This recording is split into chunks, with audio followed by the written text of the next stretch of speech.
shall deceive. We have come into the night, thunder and rage and war a night. We have come into the night, thunder and rage and war a night. We'll fight for kings, for Ragnarok. Bring her up for Ragnarok, bring her up for Ragnarok, bring her up for Ragnarok. Welcome to Valhalla. Bring her up for Ragnarok, bring her up for Ragnarok, bring her up for Ragnarok. Welcome to Valhalla. I can feel it in my veins, the warrior inside of me. Bring her up for Ragnarok, bring her up for Ragnarok, bring her up for Ragnarok. Welcome to Valhalla.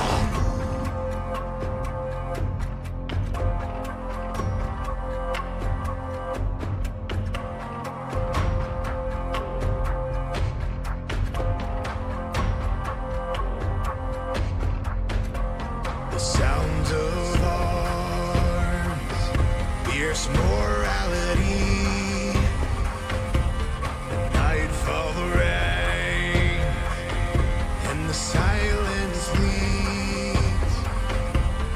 We have come into the night, thunder, rage, and war a night. We have come into the night, thunder, rage, and war a night. We'll fight for kings, for Ragnarok. Sail war. Bring her up for Ragnarok, bring her up for Ragnarok, bring her up for Ragnarok. Welcome to Valhalla. Bring her up for Ragnarok, bring her up for Ragnarok, bring her up for Ragnarok. Welcome to Valhalla. I can feel it in my veins, the warrior inside of me. Bring her up for Ragnarok, bring her up for Ragnarok, bring her up for Ragnarok. Welcome to Valhalla.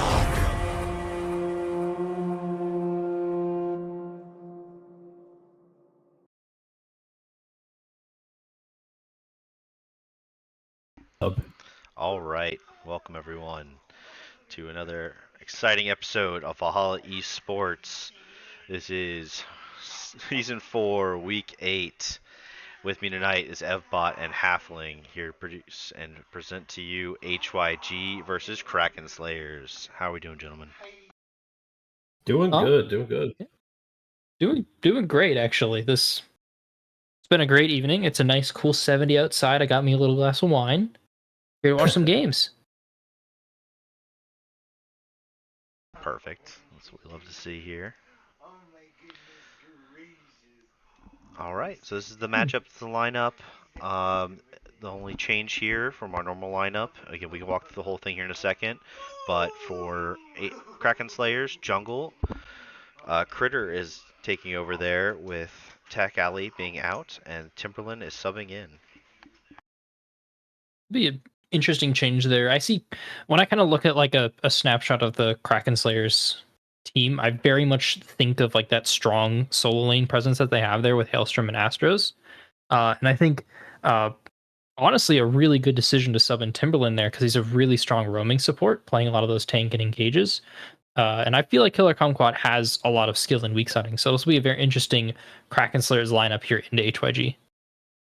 Yeah, there's a lot of balance that has to go on between the two teams. You have HYG, which is one of the most even teams across all the rules. Most of them are sitting at 1 million. And you have a very lopsided top side of the map for Kraken Slayers. So it's going to be cool to see where they're going to focus all their attention from each side. Get higher seed playoffs. Thank you, Bentage. We're kind of moving into HYG. You did say that they're a very even team, but I think even though they're even, TJ and Bonkers is probably one of the better mid jungle duos in the league. I think they're really strong. I've had the pleasure of playing it, pleasure or displeasure, depending on who you ask, of playing against them twice. And they've been super solid, actually. They've been a really interesting kind of problem to solve in terms of how to deal with them. And I haven't actually come up with a valid solution yet. So I think they're really strong. It'll be very exciting to see what they do. Yeah, that was one of the issues we ran into trying to face them too. I think we ended up trying to shut down Bonkers and TJ, and then Perfy and Jeffrey Crazy popped off, and it was just like a, puzzle we couldn't solve. So we'll see if Kraken Slayers have that answer this game. It looks like we're prepping for draft right now. Hopefully, hopefully, we'll start seeing some bans and stuff coming through. Maybe. I know there's been some prio picks for each side as far as bans go. So I know that Nocturne is definitely one that's been banned against TJ almost every single game I've seen, at least. So we'll see if maybe they'll try to let it through. I think sometimes people get into the repetition of banning the same champions over and over again, and maybe they haven't practiced them a lot. Maybe it'd be good to just let that one through and see if you can actually perform on it. It'll be interesting to see what Kraken Slayers changes, because I did notice that as well. But I think TJ's a really good Nocturne, so I would honestly keep it in the ban list personally, just because of how many like mid jungle combos you can get in there that just provides so easy engage into team fights that just creates a kind of a mess in the team fights, which as we're not all being paid to play this game, at least not everyone here, we're generally much more accustomed to the chaotic team fights. So I'm very interested to see what each of these teams are going to kind of go into. But pretty standard. Oh, there's Nocturne. There's the Nocturne ban. Yep. And we see the Vlad ban going over to the side of HYG. That's one of Astro's most played champions. He is a pain to ban out as well. Yas, Yo, and Vlad are about his top most played. You got to take those out. After that, he can play anything. So the all of the above annoying champions in the multiple choice test. But Zach being taken away is actually a really strong top and jungle and a really good flex, I think, for HYG. Oh, instant Skarner. Wow. I don't think we've seen that from either side. Correct me if I'm wrong. At least I didn't really see a lot of it kind of from any team looking at last week's games. Going into last week's games, at least, because that's what I'm up to date with. But Braum Ashe is a very strong and reliable bot lane that HYG's actually been prioritizing a lot. Yeah, that Braum pick, Marbra has been excellent on. So annoying to play against in lane. Most of these supports right now are playing a lot of engaged champions. Braum just kind of shuts that down. So great blind there. You see the Thresh looking like it's going to be picked up from Kraken Slayers. Okay matchup in the Braum. Can have some difficulty trying to engage on that bot lane, though. Yeah, but Thresh Sivir, very reliable, kind of weak siding, and Thresh is an interesting pick. I haven't actually seen Tim play that recently, or Timberland play that recently, so but a good pick into Braum, able to kind of not necessarily forego the shield, but pick a specific target and a really good roaming support. But Lilia here picked up by HYG. Yeah, that Sivir pick is, I think Ashe Sivir very comfortable for going Kumquat. So trying to pick that Sivir up before the ban phase comes out, maybe he gets targeted a little bit. So pretty standard pick so far. Jungles and bot lanes being picked out. We should start seeing some top lane, mid lane bans coming through. And there goes the Trundle and the Lowy. Trundle, I'm honestly a little questionable of the Trundle ban from HRG. I think that tells me that they don't want to split push with it. Mordekaiser, yeah. So they want to avoid the like single split pushers, and they may be trying to force this Skarner top lane. Maybe, not really sure yet. And they're banning out two champions that can kind of deal with the Skarner and the Alawi Jax. So yeah, that definitely makes sense. I feel like as HYG, you kind of want the Trundle here because the split push is really strong with it, or even jungle. Yeah, I know that's one of Hailstorm's most played champions. Maybe they just think that they don't have an answer for it, and they just rather ban it out, especially if that Skarner's going to top or to the jungle. However, yeah, maybe trying to keep it away. Acel though, scaling. Yeah, I mean, Astro very comfortable in that champion as well. He's played that multiple times already this league and popped off almost every game. So the Yone coming through, that's a hard counter to the Acel to see if they can perform on that in the mid lane. I like the confidence though. Yeah, for sure. I mean, that's how you're going to win this lane, right? You have to have confidence and play a matchup well. I would have honestly though liked to see Fizz. I did play a game with an Acel on my team against Fizz, and at 10 minutes that Acel went 0-7. Jesus. With jungle help. So it's a little it was a little depressing, but Fizz is also a really strong matchup if they're looking for a little bit more AP threat, because this Kraken Slayer lineup is very AD heavy if I'm looking at it. Yeah, definitely. I mean, Braum only tank right now. If they pick the Not tank here, Astra that'd make a Summer lot of side. sense. See if he Unlucky. locks in the set.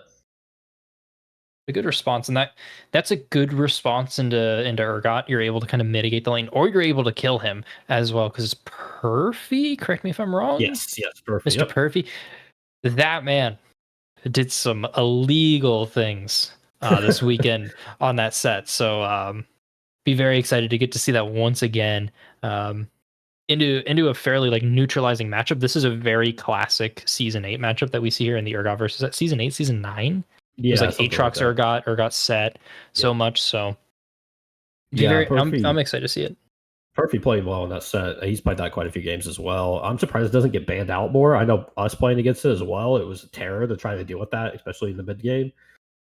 So once again, sitting on comfort. I think most of these people are sitting on comfort. Hailstorm loves that Urgot. We've seen that played quite a bit in MSI as well. So we know the character's strong. Yep. And yeah, everyone seemed to get pretty much comfort. The only question mark we have right now is that Skarner. So we'll have to see if Challenge Cat can perform on that in the jungle. Yep. And a little bit of an addendum that is Astros on the Yone and Bonkers here on ASO. Oh, my apologies. Yes, I didn't even see that. Yeah. All good. But as we do have chat predictions available for us, I'm going to be picking a side here and using all my points. I got. So I got 5,000. You got 26. I only got 54. I got 5,400 here, but I've been a hater in the past of HYG. To be honest, I'm taking HYG here. It is in fact no longer free YG, and I'm putting all 5,400 of my points on HYG here to win because I think they got such a, even though it's like a little bit of a kind of risky mid matchup here that they've got going on, I think they're still like really reliable in scaling. I think that bot lane's really strong, especially if Timberland's going to be moving around the map. Yep. So that bot lane's going to be able to push in that Sivir consistently and even like have kill threat on her reliably. And I think another thing is getting that, once that Braum is unlocked, I think that 4v4 is so much stronger in favor of HYG. Just with the Braum passive compared to Thresh. I think Thresh Hook is a little harder lane. No matter who's on it, I think it's a little less reliable compared to Braum. And so I'm putting like those mid games on HYG, and I think they're going to be able to snowball those. Yeah, I think it comes down to execution, right? I mean, on Kraken Slayer's side, a lot of it is skill shot reliant. It's about, making the right plays at the right time with Yone, Skarner, ulti, the Thresh hooks. On HYG, it's a lot more reactive. A lot of it's just, being able to play it well, just landing some easy Braum passives, try to get those stuns down and get picks when you can. So I'd say execution-wise, it's going to be up to Kraken Slayers to get that done from their side. Yep. And I would just like to point out, no shade to him, but Hailstrom put 5K on himself. That's called confidence. That's called confidence there. On the Urgot into set, I respect it a lot. Very admirable here, but moving down, I don't really have like a whole lot to say. This is going to be a very team fight focused game that we see here, even with like two strong split pushers in the Urgot in the set. I still think both these players are going to, Hailstrom does have the history of split pushing. I still think there's going to be enough team fights to keep this game interesting. What do you think? Oh, 100%. Yeah. The Perfy definitely going to want to join these team fights. I think it's almost going to force, Urgot doesn't have the split pushing a lot of Hailstorm's champions has. He does succeed a lot more in those big game team fights. So I want to see him get involved in some of these and try to snowball the game for the rest of his team. Mm-hmm. I wonder where each team's going to focus. Because I can see both teams focusing both sides of the map. I can even see like Kraken Slayers here playing like strong side bot with the Yone, being able to have push and kill threat on the ASOL and moving that to bot side, because I feel like no matter how much you really affect top lane, I think it's going to be really hard to kill the set and not go 1-for-1 as reliably. So I feel like a bot side focus wouldn't be too shocking here, but I still do think both teams are going to focus top side, just nature of salaries and Kraken Slayers kind of winning top side has been their formula all season. I think my concern is definitely the mid lane matchup, especially with the mid jungle duo. Lilia, not typically a very strong early dueler. She doesn't have a lot of ways to CC and get anything like that done. So early thresh roams, early Skarner ganks, set this Acel behind quite a bit. Not to mention the terrible matchup with the Yone. So they're going to play that one really well, and it's probably going to be up to TJ to kind of camp this Acel and to make sure that he doesn't get any farther behind. Do you have any last minute prediction, like an end all prediction here, Evbot, before we hit hard spectator delay? For the whole or for the whole series, or just this game? Just this game, game 1.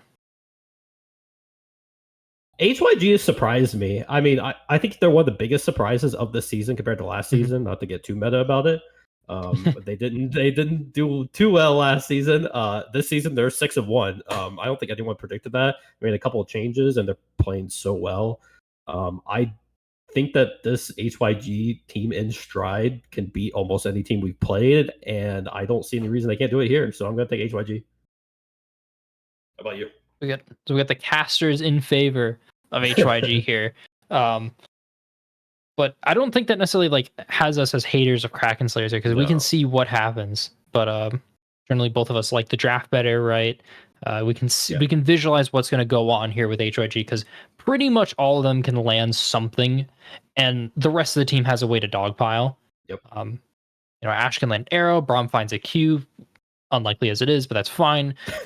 Just because Braum should be there. Lilia finds a sleep, Seth finds a good ult, whereas Kraken Slayers does have a little bit of a harder angle. It's going to rely a lot on Astros execution. Not saying he's not going to, but saying it's going to rely a lot on Astros execution, Astros and Critter specifically, abusing the weaker Acel Lilia 2v2 that they've got here. Yeah, I do want to see if they do just kind of leave this Sivir and just let Killer Kumquat just kind of scale by himself. That seems to be something they've done in the past. It makes a lot of sense to roam that thresh up. I know with the grub change spawns for this patch specifically, they're up to 6 minutes now. So I want to see who's going to focus at Dragon at 5 minutes and who's going to play for those grubs spawning at 6 minutes. So that should be a little bit interesting as well. I'm sorry. Vintage, what do you mean by the schlang? The sklang. I do like the slang on both sides. Scaling. That makes a lot more sense. That makes a lot more sense. I saw schlang and I'm the wrong stream for that. Is that the Huxa or something? Is it just you like their gusto, but scaling makes much more sense. I might be taking the sklang though. Might be taking that for later, not to make fun of you, but that is. We should be loading into game here. Maybe we can get a little bit of a skin game check on the stream. Ooh. If we got enough time, we can get quick votes on the skin game. I don't expect... correction. I do expect a little bit of early game focus from both teams, at least at level 1, because both teams have a strong level 1. It does favor Kraken Slayers, but the Thresh Hook is always... and you do have to watch invades against Braum. He can set up that passive so quickly and shut down a lot of invades. So I'd actually like to see HYG stack a bush somewhere and see him, Kraken Slayers wants to invade and maybe try to pick off the backline and get that Braum passive stacking. Yeah. I would like to see the game, though, outside of my 7-second delay here on Twitch. That would be really helpful. But looks like nothing quite developing here. I'm on a 7-second delay at the current moment. We'll wait. We'll see. Pretty close to you as well. Yeah, let's see here. I got 56, like 57. 5 pointing as far as I can tell. Yeah, as far as all I got is I got the 5 point here. About hit 40 seconds or so. 45, 46, 47. Yeah, you're ahead of me. I'm 3 seconds behind that. Damn. Hopefully we can get Pyro here and our producer back in here to give us live updates so we're not casting 7 seconds or 8 seconds behind. That's true. Yeah, that's going to be making it pretty awkward for team fights. It's going to make it really awkward here if there's any bit of shenanigans in the bot lane at level 2, which I do expect some. Both teams have an option that Braum Ash is so strong, and they got the Marbot here taking the exhaust, actually really undervalued by a lot of sports, especially with Kumquat not taking that. It's going to be such an awful name to say later on. Just don't mess up. Kumquat taking the not taking the cleanse, which is completely valid, especially as Sivir. Definitely. But exhaust can be so hard. Is Pyro, are you here? No. Oof. No. I'm assuming when it started up, it did the normal Discord thing where it shuts the stream off, but hopefully yeah. back here soon. Hopefully. It's like pretty standard stuff so far coming out from both lanes. I like how you called out the exhaust there. That's obviously going to be a huge shutdown for Astros if they can hold it and get it down onto him. Other than that, though, that's pretty much all it's going to be used for. Not going to have any real pressure to play that down. Hook did land. At least I'm 7 seconds behind, of course. So this is going to be super delayed. But I'm now just seeing the fight start. And that's Killer Quat going down to the Ash Bomb. And this is the huge level 2 advantage that we see from that lane. Actually tanking. One shot, going to lose to Thresh, but Thresh going to be able to pick up both kills. They're in a double kill. Actually, wow. Thresh got the both. Double kill for the Jeffrey here, but Timberland taking up the double kill on Thresh, getting that bounty, and the gold going to the true X factor of the bot lane there. As ADCs don't ever deserve gold, never in their life. I am not at all biased as a support main. Yeah, Jeffrey Crazy is going to be feeling himself after that one. We'll have to see what his buy looks like after that. It does feel bad that Tim picks up both those kills in the Thresh. It's not going to feel too bad for Killicumquat, but I feel great. He is already mid lane, at least on my screen. Trying to land the hook. You can see how far behind I am. Going to force the flash from Bonkers. Holy, I can't imagine how behind I am. Considering you're putting it and I still haven't seen it yet, that makes sense. I'm gonna see if I can't get the game up on my own and try and match the time as best as I can. Ooh. Which is never going to happen. This is going to, of course, take a second because I got to wait through the spec delay again. Oh, yeah. Great spec delay or spec client. Does anyone have Pyro's number? I call it. I'm sorry. What's going on? Can you stream your screen? Yeah, your screen. You have no. We are watching the Twitch stream right now. Oh, I apologize, everybody. Oh, it did the leak thing where the leak. Yeah, it did the leak thing.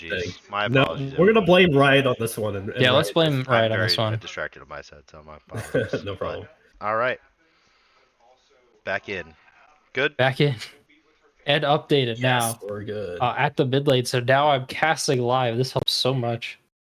Make sure to move your cursor so we don't have interface visibility all across the screen. There we go. I know. All right, we're back in. They're just going to come back. Bang. They're top lane happening. Hailstrom chunking Perfy out a lot. Perfy blowing the W at some point there. I didn't get to see the Timberland in the hook there. Stopping that bot gank. Really important there. But Perfy's very low. Being kept very low there by Hailstrom. TP being forced out earlier on as we saw. So yeah, pretty important there. This peck's going to hurt him so much.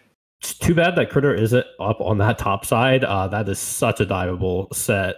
But we see that Critter was in that red side jungle, possibly looking to see might be getting caught here.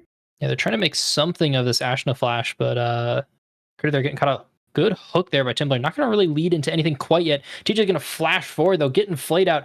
Almost getting those Braum passes stacks off there. There's going to be the stun onto Critter, and that's going to be TJ picking up Critter there. Hailstrom trying to finish off Perfy. Perfy with the W from set. I don't remember the ability names of that champion because I haven't played it in months. I'm going to keep him alive, but once again, he's just forced to back and miss so much. But a great bot lane play there by Marbra and TJ. They're picking up the kill, but Hailstrom, man, why is he staying? Yeah, I think Hailstrom definitely could get a pretty good advantage here if he wants to take it back and TP right back. Perfy can't do anything without TP. He's chunked underneath turret. If Hailstrom gets a back off here and gets back to lane, he has the potential to dive. Wait, he's already gotten a back off. He has boots. Canceling that little bit of a glide there from Bonkers. Astra's chunking Bonkers, but not killing him, so hasn't blown the TP from Acel yet. That matchup is so difficult. Whoa, just the fate sealed there, taking out Bonkers. Bonkers just not respecting Astros there. Perfy engaging here into Hailstrom. Nothing really hit. Barbra's level 2. Oh. Yeah, definitely want to see him at level 3 before he tries something like that. Maybe it's a be hitting off this wave. But... classic there. Leaving my 80 carry at level 2 just because I got the boot spike, bro. It's fine. Bonkers are TPing back to mid lane. Astros, though, just completely stunting on the mid lane there. Even disrespecting TJ there, holding the way for his Acel. Yeah, We see Acel- both objectives up. Looks it like looks like it. Yeah, 6 minutes. So grubs do spawn Yeah. in 6 minutes now. So it looks like that's what we're gonna be fighting over. No one's taken dragon yet. So like I said, that was a pretty good roam coming over from Malbra, but Thresh Timberland actually did match it. So it looks like that they're gonna be going over for Kraken Slayers. yeah, the 80 carriers are back to playing their solo lane days of years past. Yeah, I with think these void grubs. I definitely would have liked to see HYG Ooh, kind of close. adapt their playstyle a little bit here. Since you got those 2 early kills on Ashe, I'd like to see them play towards bot side a little bit heavier. Instead of just leaving Ashe there. She already has the advantage. But they chose to go take roam up top with Barbara, and it didn't end up working out. So I'm hoping to see them kind of pry a little bit more using that Ashe power around this Dragon Timer. But Timberland gonna land the hook there on Thresh there. Perfect gonna be able to take the settle back into tower though, not losing too much besides a ton of HP. But still very effective Thresh roam there. Chunky Perfect once again after resetting. This man cannot catch a break on the set. that's 2 support ganks in about a 2-minute span. So I've never seen top lane get that much attention in about 3 seasons. So I'm gonna start calling it the Timberland Classic. He does it one more time. Finding yeah, I'm himself not on top side. sure if Urgot had ult there. I'm assuming Hailstorm did not. He probably would have. No, it looks like it was on used cooldown. it. But Fate sealed there. Found it again on the Bonkers. Bonkers going to try to find the ult there. Astros just dodging out, and that's going to be Bonkers taking it again by Astros. You can go back to complaining that matchup if you'd like. Yeah, can I? How about any Yeah, go matchup in for the Yone? Can I complain about that? It feels like that every time you play against that champion, you don't even see him, and suddenly he's on you. But the Acel specifically, because there's such a wind-up time in that E, and that's his only movement ability, you're not dodging anything. It's almost impossible. So this matchup's just going to get harder and harder and harder. So they need to figure out a way to kind of stop this Yone in his tracks. Maybe attempt a lane swap. I'm not sure what they try at this time. It could be a lane swap, but I feel like it's even worse into Urgot because he's not going to care about the slow as much as Acel, because Acel or as Yone, because Urgot can just eat the damage. He'll be happy.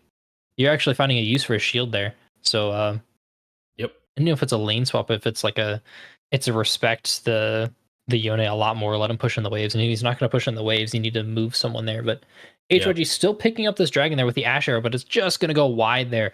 Astros looking to get in. The Braum stacks starting to add up there, but Critter going to find the Scorpion hook. That's not at all what that's called onto TJ there, but not going to quite take him out. There's a whole lot of nothing's happening. Both teams kind of just taking pot shots at each other, burning the flash from Killer Conquest, though. Critter stuck in there waiting for the burrow to come back through, but that's going to be Jeffrey taking down Critter. And HYG taking up the dragon there. So they're pretty happy, all things considered. Yeah, that was a pretty great trade. I know they ended up getting the grubs on the top side, but they got a kill. Another one on the Jeffrey Crazy. Like I said, play through him this game. This is going pretty well for this Ashe. The burger flip there. That's pretty much why Urgot's pickable into set. You saw like the Urgot buffer. Yes. The E there. Yep. Urgot buffers so much CC with his E. So you can get picked into matchups like this in Aatrox. That's why you see him very often when those champions become popular. And Riven and whatnot. But Astros, of course, doing the Yone things in mid lane. I don't quite remember what you called that Skarner ulti, but I think it's better than anything that Riot came up with. Scorpion hook, yes. I was trying to remember. Oh, Jeffrey's just casually 1v2ing bot lane here as Marbot getting something done here in top lane. Hailstrom gonna be taken down here by TJ, hopefully. There we go. Funneled into the Lilia. Oh. Jeffrey's just casually 1v2ing here in bot lane. Living up to his name. He's going crazy. Jeffrey is in fact going crazy in the bot lane there. Picking up 2 kills and such a huge advantage for HYG. Astros just dodging the bowling ball. Should be able to walk out from the Braum roaming around the map. Yeah, so at this point, it's becoming a game of how well can you protect the Ashe against this Fed Yone, right? Braum just has to sit in front of her and get that passive down and hope for the best. Yeah, she's got to be saving her flash for that. The Fate Sealed, the ult from Yone every time. But other than that, you're pretty golden. You have all the kind of key things you want for the Yone. In fact, even Set, as we see in a clip, in our servers, big plays from official matches. Perfy does know the cancel for Yone, so you can actually you can cancel the Yone ult there with set ult if he's willing to be able to pull that off once again. A little fight here developing. Timberland going to land the hook onto Marbra. Nothing quite going from that. The Drowsy turned into the Sleepy as the Scorpion ult again. It's not Scorpion, it's Skarner.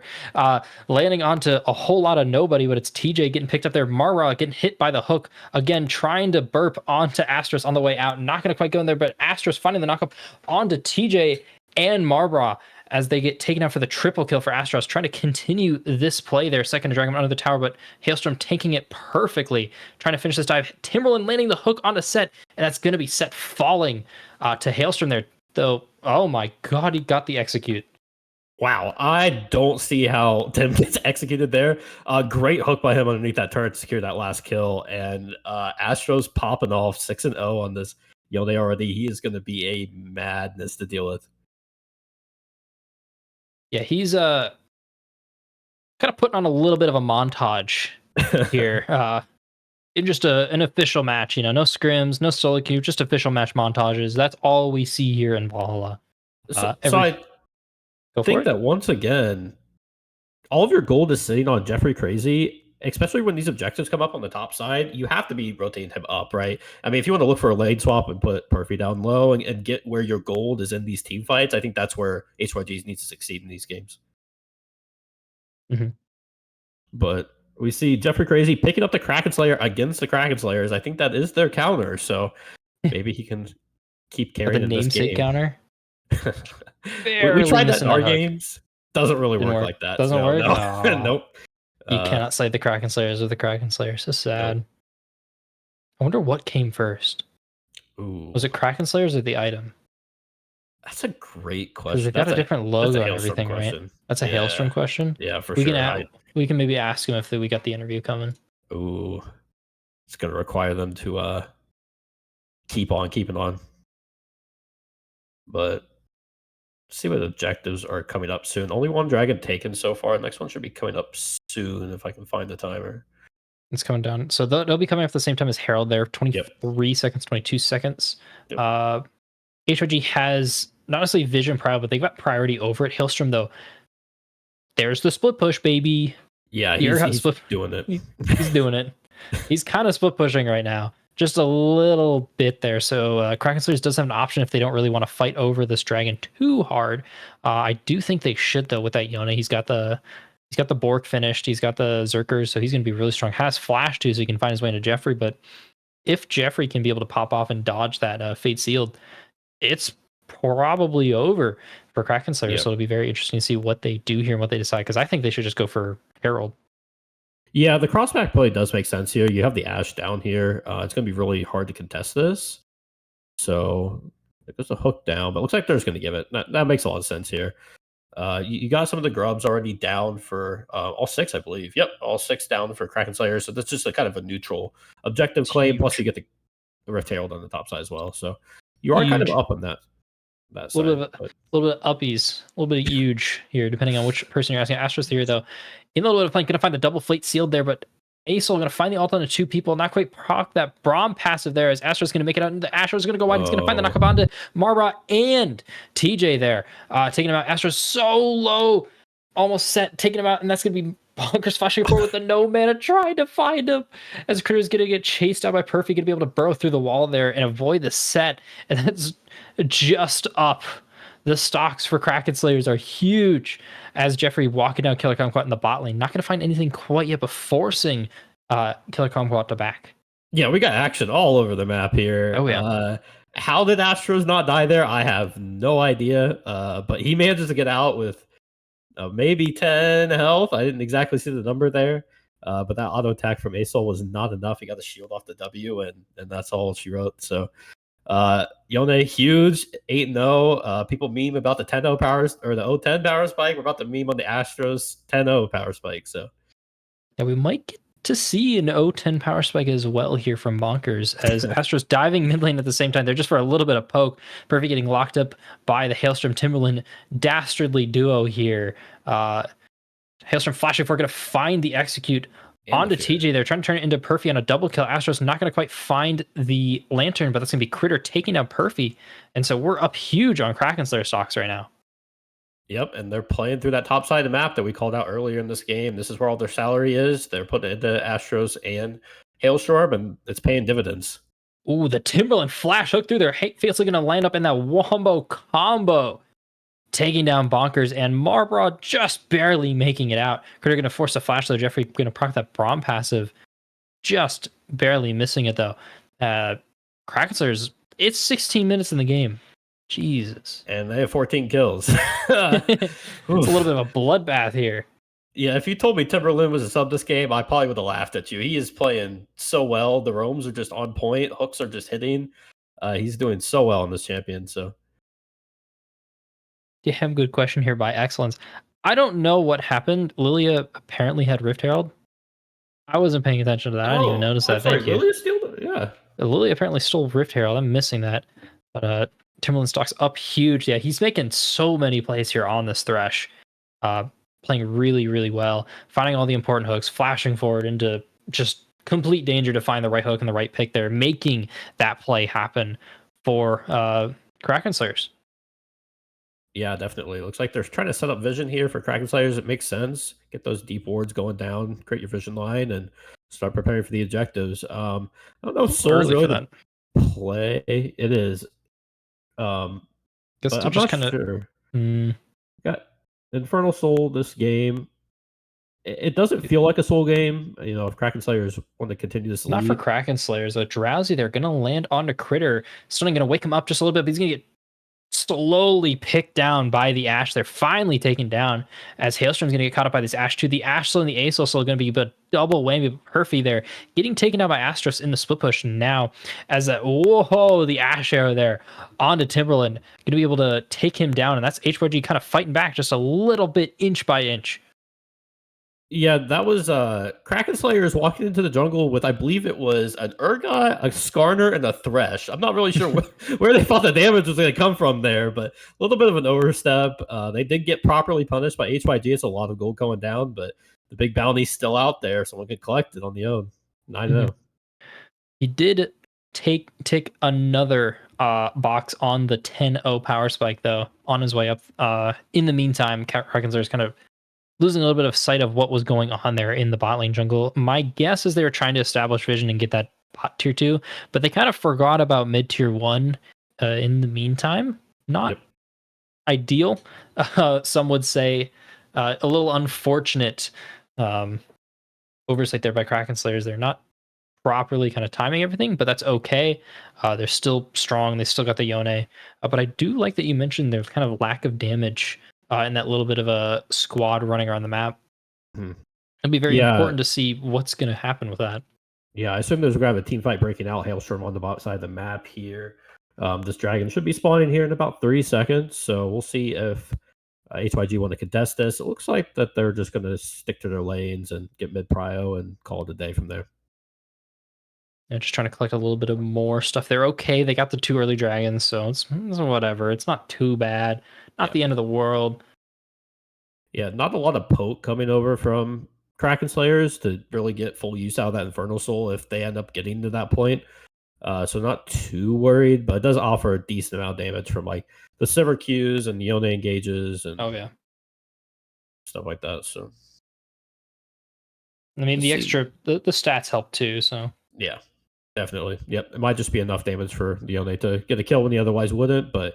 Yone sitting on that 2-item power spike. He's got the Blade of the Rune King and the Shield Bow coming down. Looks like he's going into a Jack Show third. Fuckers are trying to get out.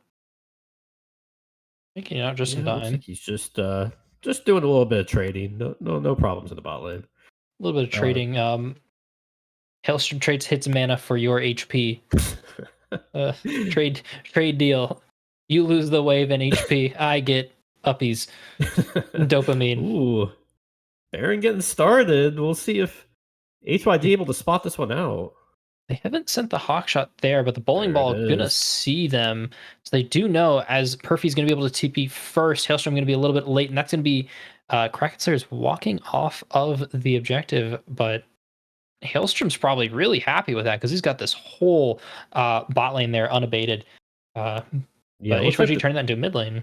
they will turn that to mid lane. That's a good punish by HYG, but I really do like that look from Kraken Slayers there. Okay. Make sure, see if they have vision down, just check it, try to force some TPs or abilities out. Yeah, that's Hailstorm's, both their loving TPs that. too.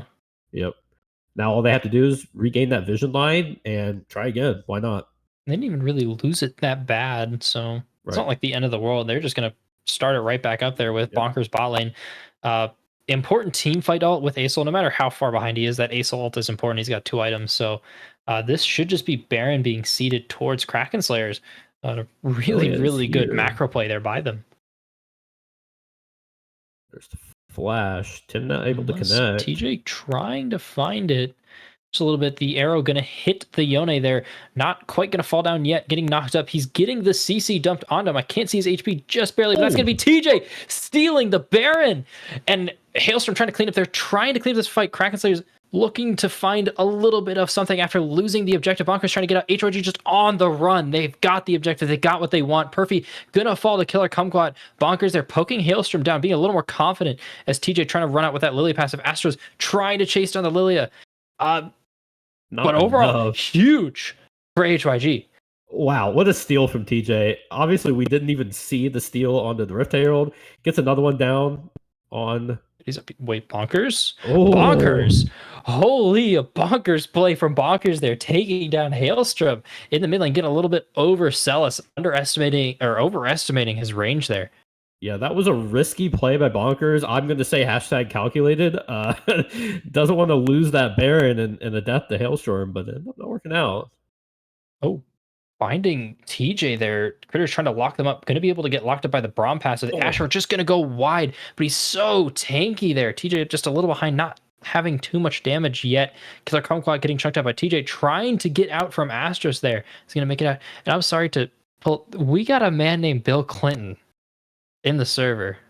Oh, just Bill Clinton's a part of Valhalla, and that means you too must be a part of Valhalla. Bill Clinton is here, the man, the myth, the legend himself. So come join Valhalla. There's my ad. I got told at some point to do ads. Oh, really? No, just right in the middle of the game. Let's drop right in the middle of the game there.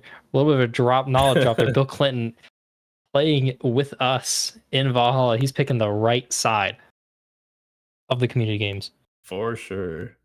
I'd like to see him perform one of these games too, if we're going to go that far. I'll be excited to see Bill Clinton here subbing in. Off.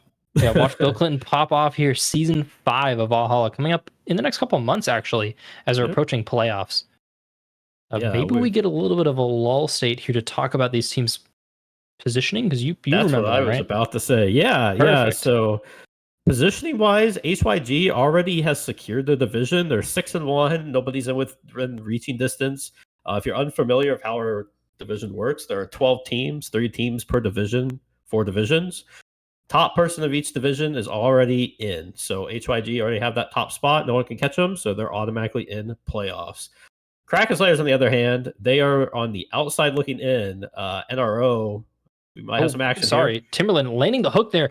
Critter kind of double whaming, but they don't have the damage quite enough to burst TJ. TJ's going to be able to take down Timberland. That Ash damage adding up so much. Braum passive there from Marbar. They're taking out Critter too, and they're just looking just a little too aggressively. Oh, the Astro going to go wide as that's Astros using the Fate Seal to get himself out of there. Yeah, HYG is crawling back. Off the back of some of these steals, it is just going in their favor. I know they're still down a little bit in gold. A little bit more than I thought, about 3,500. But it didn't seem to matter that fight. So they're not out. So HYG, in terms of playoff positioning, it's the top 8 to go to playoffs. It's there's a number of factors. It's posted somewhere. Yeah, I haven't been paying attention, if I'm being honest. But HYG's on the inside, but what they want to do is if they're able to secure the series against, if Kraken Slayers is able to secure, HYG's on the already on the inside, but Kraken Slayers, if they're able to secure the series, they will pretty much guarantee themselves sixth seed, please. And with that, they pretty much have a rematch against HYG almost on the lock. And Yeah. hey, if this series goes well, man, and you just got to play one more BO3 against them in the playoffs, Yeah, I mean, that's a lock. Especially since you've already played against them recently. If it ends up kind of working out that way, they're both going to have pretty good insight. Sorry, Timberland landing the hook, missing the flay though. Hit him with a little bit of a giggle on the way out though. Yeah, and then we have Kraken Slayers. Like I said, they're sitting at 3-4 right now. They cannot win their division, but the last 4 spots of the playoffs, the 4 out of the 8, are all about record. So if they can pick up a few wins, then they should be able to do it. Oh, he's just tanking it. He knows. He knows there's no way out. He's just tanking the Yone. Like, okay, I'm just gonna lose half my HPs. Whatever. Take the back. Yeah, whatever. Yeah, no one's collected on this Yone. Yeah, he's got that Jack Show done. He's gonna be a lot harder to kill now. It's so hard to kill with the Immortal Shield Bow too. But Timberland finding the hook on there into TJ, trying to take on TJ, force the flash critter on the wrong side of the fight, and that's gonna be the sleepy bubble. I don't remember. That's Zoe. That's sleepy time. Is that Zoe? Sleepy time, something like that. That's Zoe. But the ASOL out there onto 3, but Urgot's still gonna find Bonkers there in the sideline. Fate's still gonna land onto nobody. Threshold gonna miss it there. Jeffrey trying to kite back. Braum trying to assist whatever peel he can. The Sivir ult is keeping them on top of this fight. That's still a 1-for-0 though for Kraken Slayers. The objective, Baron coming up in 37 seconds here. That could be pretty important in terms of Baron vision. Yeah, that was a 4v5. It looked like Perfy was still pushing up in that top lane, got matched by a Hailstorm TP right there. I'm not sure if you noticed that, but Hailstorm got the execute on his ulti and was able to fear 3 people going into that fight. And absolutely massive fear there, able to push forward. Didn't get any more kills off of it, but they got the pressure they needed to take down that turn. Yeah, and he saved Flash too. He's going to have this ult for what is most likely about to be a Baron fight. So he'll have his ult again. He can flash all with that. That's a insanely underrated team fight tool there with the Urgot Fear. And yeah, in terms of you've been watching any MSI or anything, Urgot being picked quite a bit. Especially I have to be very responsible with my sleeping hours right now because I got to go to my sister's grad party tomorrow. Literally tomorrow, I'm staying up. After tomorrow, I'm literally flipping my sleep schedule to watch MSI. It's gonna be so fun there. But I won't do any spoilers about that right now. It's okay. I've been watching like replays and whatnot, but I'm excited to watch them live. Regardless, Braum's up huge. The Braum stocks are up huge, right? Or not Braum. Urgot stocks are up huge. Braum's actually like a really sleeper champion that I think more people should be picking, especially with these heavy engage comps. He's actually pretty solid into Urgot, able to slow him down even more than Urgot already slows himself down. Yeah, and I really like this build coming over from Hailstorm as well. I think a lot of people get set in the trap of going things like Titanic Hydra and Urgot, even though you don't need it. Yeah, but this is a very typical Blippo build. He goes Sterix, Black Cleaver, and a Jack Show. A lot of sustain coming over from that. And like I said, you don't really need the Titanic. I don't really know why people start building that to begin with, but it helps good with the wave clear. It's a really good wave clear tool. You were, as an Urgot player, we were using it because we were depressed that Frozen Mallet was removed. and sense. we just really wanted an AD HP item because we love them so much. Yeah, I think you guys used to go it's not Frozen Fist, but it's something like that. It was Mallet. A little bit there. Was it Mallet? It was Frozen Mallet. It was awesome. Those were the days, man. That was my freelo.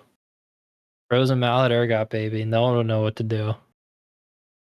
Yeah, I do want to see Kraken Slayers here force a fight pretty soon because they've still got that Ash Flash and that Ash Ghost here. So they got to do something really, really quick here. And Timberland's trying to find it. Gonna find the hook, though. Marbach catching it perfectly there, though. That's the support you want. Yeah, and that's actually going to dissuade the entire dragon just by that one little play. So, another Infernal Soul or Infernal Drake going over to the side of Kraken Slayers. They're at 2, and that was very important because that denies Soul from the side of HYG.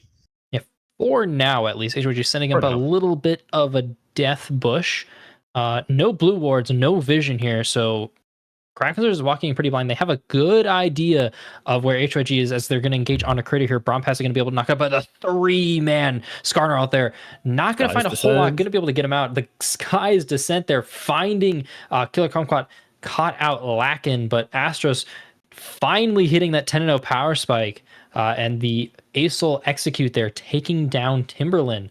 Being a little too overzealous there, no vision as HYG, that's Bonkers TPing there into the Urgot, but he's probably just going to get executed here in the top lane. It feels so bad. That feels so bad. Hailstrom did kind of flash a little randomly, but that's okay. It's for the flash, it's for the plays, for the moves, as he's going to get that top tower and claim a little bit of a Celestial Dragon there in the meantime.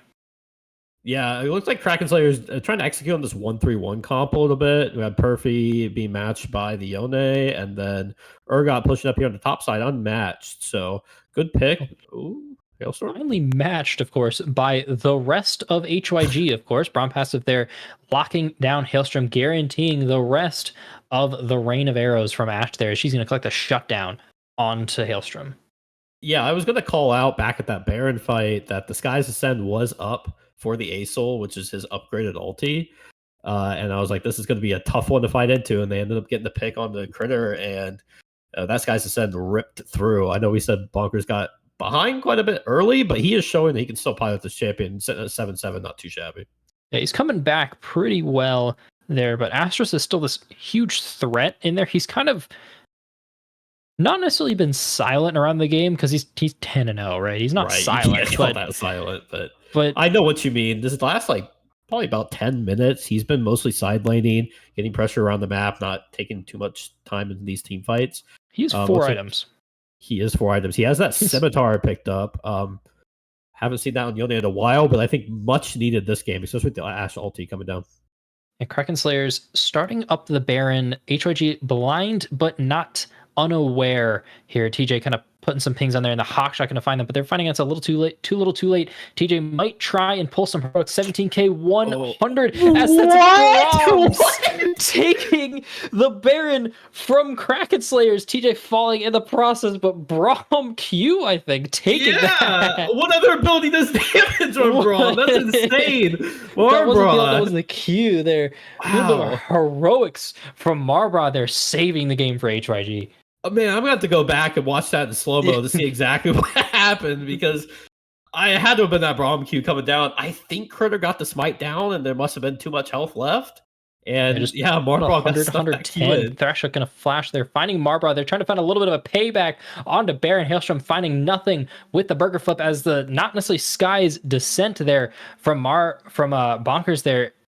Finding a little bit of a stun, but Perfy in the backline there, eating good as the set. Astros, though, in the backline, trying to do the same thing, but this Ashe is just unabated. Once again, autoing as now she's able to be unlocked and find the rest of Kraken Slayers there. HYG just cleaning up this fight on a Kraken Slayers.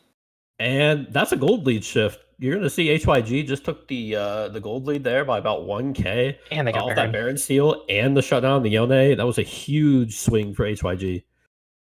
God damn. HYG pulling in a little bit of a heroics, trying to find their way back into the game, down but not out. Marbra 1v1 in Critter in the jungle for Jeffrey to be able to make it in time, though. Critter now just gonna fall to the Ashe. This Ashe is also honestly huge. She's just huge. She's not necessarily been. It's a similar situation to this Yone. Both these carries on each of these teams not necessarily been super loud, if you kind of catch what I mean. No one's making super heroic plays. There's no Samira 1v5ing or anything random like that. They've both been getting farm, getting their items, doing their job. Yeah, this is quite the shift from HYG. This is kind of what I expected from them, losing a little bit on that top side and top mid jungle duo.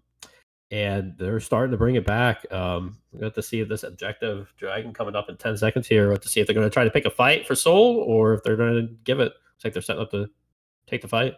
Yeah, Astro's kind of a little bit of a notch on his build there. He's so tanky, but he's not able to really burst anyone in the backline, especially if he misses something.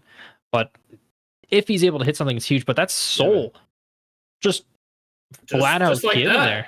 Yeah, that Critter pick was huge for HYG, able to pick up that Baron, and that's actually really important for their team fights. Yeah, it does feel like this Yone is lacking that damage. I think you mentioned a little bit. I'm no Yone expert. Let me put that out there right now. But it feels like this is a very safe build, and I think it was a good idea before. But when you do have that lead like that, it feels like you should push it a little bit harder. It wasn't really he was going all these safe items, but not really like doing anything to actually use them. Like he had. I never saw him by QSS, but Critter, they're going into the backline there, finding the Skarner ult onto Braum, but Braum doesn't really care. Braum's big chill in a Sky's Descent. They're going to land onto 4 people, knock up on a killer kumquat, executing him. Astros trying to find the backline onto there. TJ going to be able to Zanya's there, saving him for now. Threshold going to be able to land on to Jeffrey. Jeffrey getting chunked out, trying to get taken out by this Yone. Yone going to be able to claim onto TJ. Urgot finishing off this Ashe. That's Kraken Slayers wiping the floor with HYG as another not necessarily gold lead shift, but just kind of a gameplay shift here for Kraken Slayers. Yeah, another huge fear by Hailstorm with that ulti. I think got like a 3-man again right in the middle of everybody. And after that, the team fight just gets cleaned up. I'm not really sure what kind of led to that. It looked like Critter may have went for the ulti on the Acel, and Acel flashed, and then he was just too far in at that point. He's kind of there. Down. Yeah, he's chilling. He's just a scorpion, you know. He's just a scorpion there, kind of scorpioning around, getting hit by the Acel, tanking it all up. But the Urgot and the Ace and the in the Yone, just kind of not necessarily untouchable in these team fights, but hey, there's the tanky Yone that we were talking about. He's finally starting to use it, being in the thick of it, being just going auto for auto with these champions there, and a huge hook there. But the arrow, the arrow landing, but the bowling ball is going to be able to go just a little bit wide. And now the slow there going to land on to Astros stun as well from Marbra. And that should be Astros falling there, trying to find something. But that's going to be TJ picking up the shutdown onto Yone. So good arrow there from base. Little sketch, though, if I'm being honest. Yeah, that could have been a game-ending fight if they would have lost that, maybe whiffed on that arrow. But you know, they executed. They got another big shutdown. So it depends if they can put this gold into good use. They've got the wave. They've got 40 seconds. Jeffrey Flash coming up pretty soon here. They might be trying to end. It's a little risky into Sivir. But I don't blame them for looking for this here. They've got Bonkers. Doesn't have Sky's Descent. They're going to land onto 4 people there under tower. Hailstorm taking up a whole lot. The Critter all going to go wide as he's just getting taken up with Ashe. Ashe is just free autoing in the backline. Perfectly holding Kraken Slayers there. Just unable to really get to this Ashe there without the Yone. And 10 seconds on that Yone timer is going to be not Kraken Slayers, HYG taking the game. Wow, what a finish. That game was so back and forth, especially in those last few fights leading up to the last 2 Baron steals. Baron steal coming down for TJ and Marbra. That was an insane turn of events. I think if those Baron steals don't come down, HYG probably loses that game. So well played, honestly, from both sides. That was some excellent League of Legends. Oh, yeah, that was so fun to watch. I wish for a little more kind of proper mid-game fighting there from Kraken Slayers. They looked a little antsy. Kind of, they have the lead, but they're like, we don't really know what to do with this. We've got this super fed Yone, and everyone else is a little more on the even side. And I don't really know if that was a fault on Yone, if that was a fault on Critter or Timberland or anyone really not being able to find fights. I think it was more just the style that they took, because they won those team fights later on when they found the right pick, when they found the Ashe, when they found the Acel, but it just felt like HYG was peeling so much better. Yeah, HYG, I think we talked about at the beginning before the game even started. The execution of HYG is the barrier so low compared to Kraken Slayers. Kraken Slayers have to play these fights almost perfectly to get what the outcome that they're looking for. And HYG was just able to play it better. Like you said, peeling for their carries, keeping the Yone off the Ashe, and just getting these fights done. And as the one of at least noted 2 believers of HYG. Yep. I'll be taking my 1 to 3.42 odds here for the, what do we call them on this channel? Oh, skulls. Here, channel points, skulls, whatever you want to call them. So I'm up huge. Make sure everyone watching the stream to participate in these betting. It is pretty fun to watch these when you got money on the line. I was on the edge of my seat there the entire time, but we got a great series by both these teams. Yeah, this next game could go either way. As we can see, those fights were so flip-floppy. I'd like to see what kind of adaptations that Kraken, if any, honestly, Kraken. I don't even know if like anything really needs to change from Kraken. Just like a little bit of a gameplay more so than anything else. Yeah. Maybe not necessarily giving the Ashe for as free. I agree. But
stars are rising and the bells are ringing. Glory, take us into Odin's halls. Golden glimmer and the sound of singing. Asgard's call.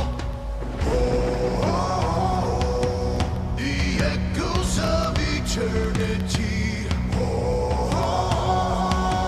Valhalla calling me. To pluck the strings of destiny. Valhalla calling me. Valhalla calling me.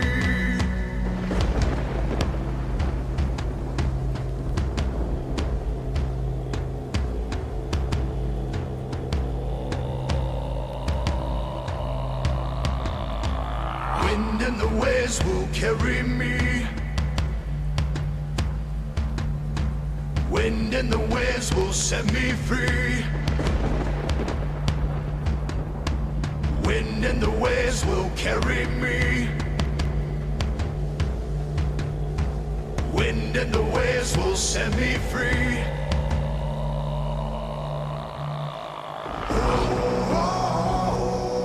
The echoes of eternity. Valhalla calling me. To pluck the strings of destiny. Valhalla calling me. Valhalla calling me.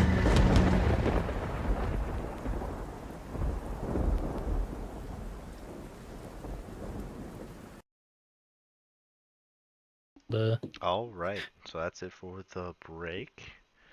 Are we ready to start getting into this next draft? Are the teams in draft right now? They Are they are starting prepping. it, hopefully?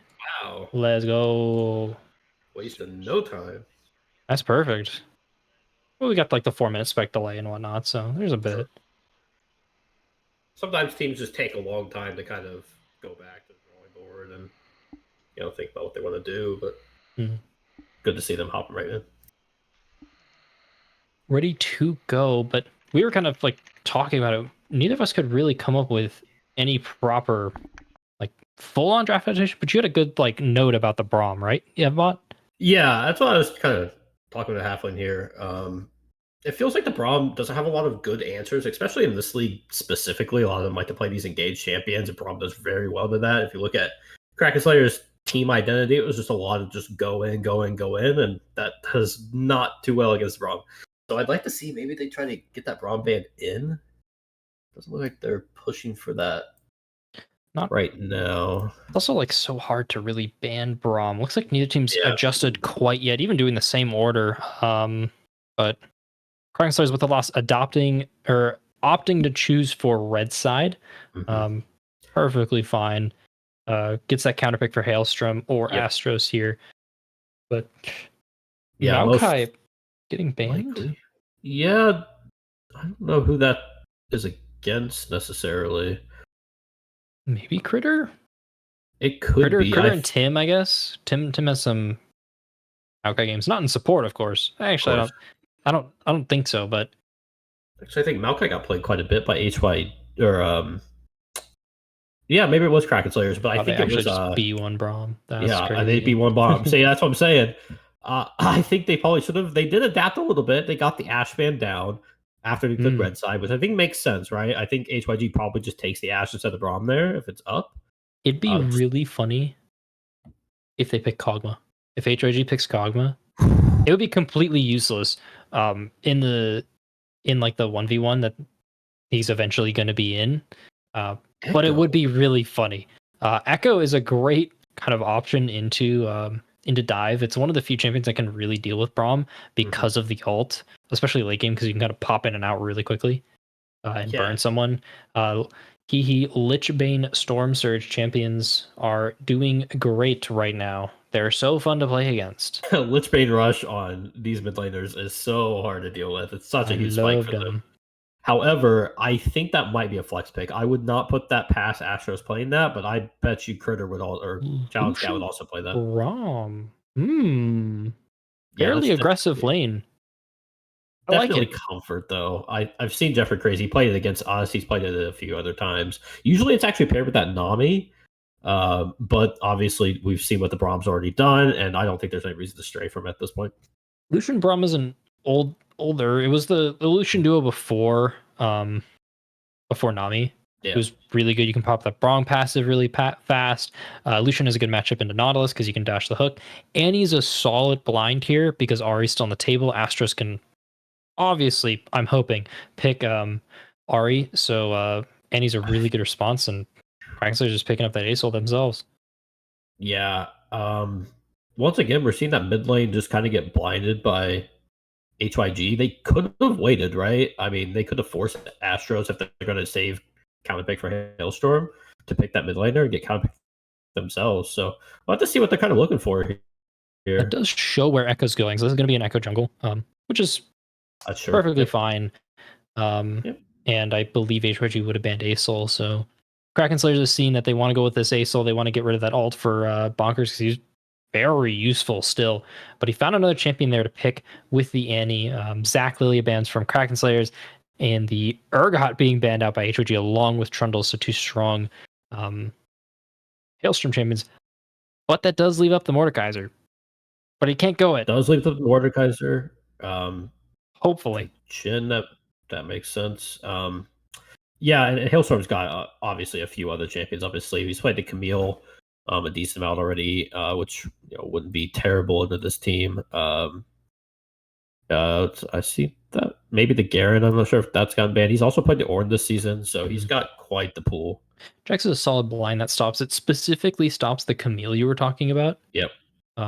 That's a really hard matchup to play. Even like better Camille's are pretty worried about it. So, not at all a bad bet. Jax blind here. He's got some good options into Jhin, able to block the force shot, and the Nautilus route. So not bad. Solid engage, solid whatever. Rek'Sai getting picked up by HYG though. It looks like HYG. TJ has been playing Rek'Sai a decent amount, at least I've seen recently. I don't think anyone else in this league has really picked up Rek'Sai. It was like I have the Mundo as the answer for Hailstorm. And yeah, it looks like those are the teams. A little questionable by Kraken Slayers again here, because you have ASOL, you have Echo, but where's your damage? You got Jhin. You kind of need to be ahead with your jungle and Jhin to really be proper damage sources until hyper late game. And when you're hyper late game, it's the ASOL show. Yeah, I mean, even the Hailstorm maybe could have picked something a little bit more aggressive. The Alawi comes to mind. It actually does really well to the Jax. The Jax just physically can't jump in, or you just get E'd and destroyed. So there's a couple things that could have answered the Jax a little bit better, but looks like they just wanted a big, beefy front line to sit in front of that ASOL and let the ASOL pump out the damage. And it's in the hands of Astro. We've seen him pop off before. So, yep, and still a decent spot though for Kraken Slayers. It's not the end of the world. You just have a little lower damage, kind of bridging you into mid game from early game. Your Jin's going to struggle a little bit unless he finds some random kills.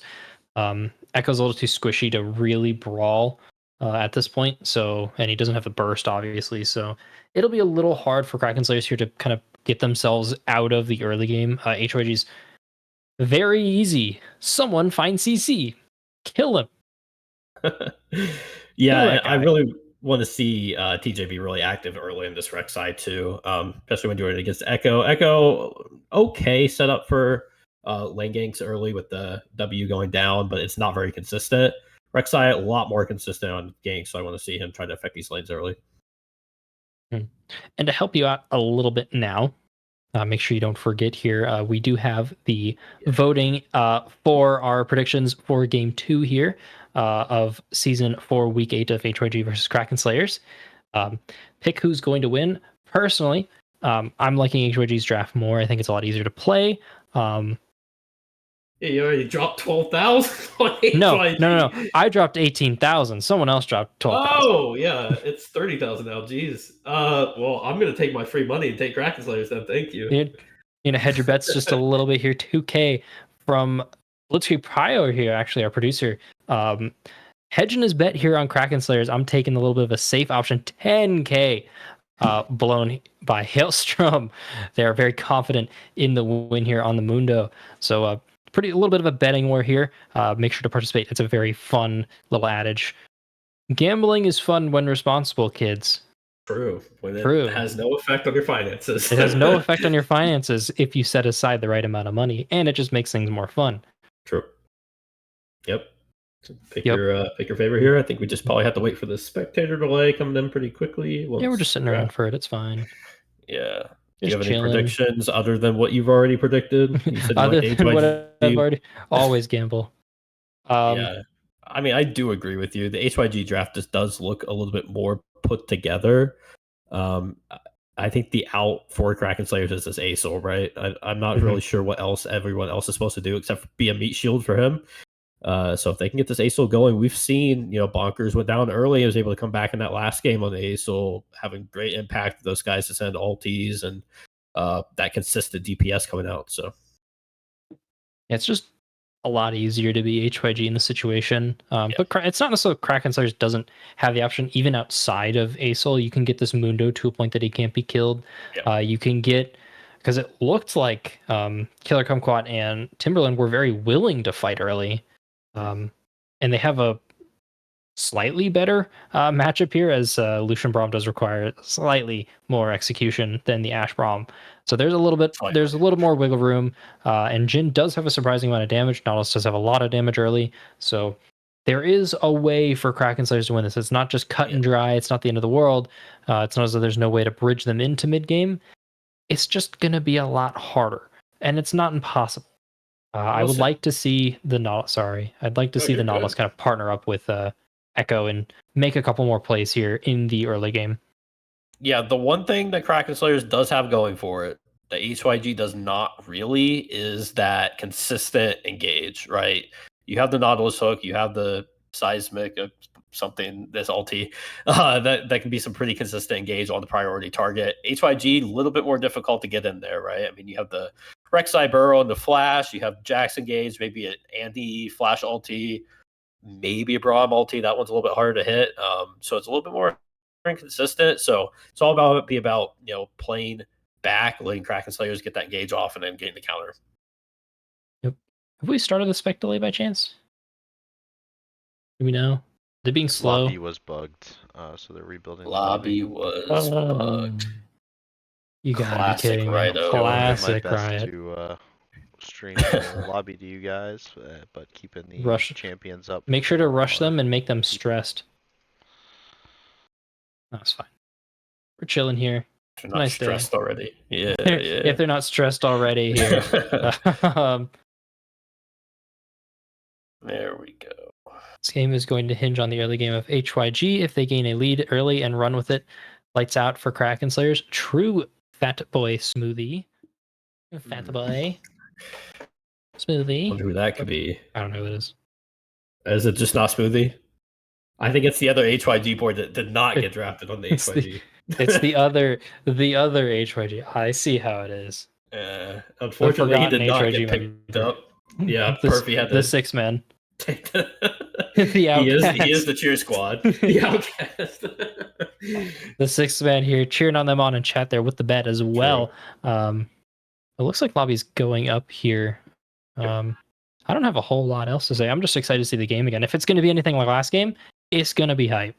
Yeah, Marbar gets another steal on this Baron, I'm going to go crazy. Going to go even more crazy. Illegal. He has the same champion again, though, so he's going to look for it for sure.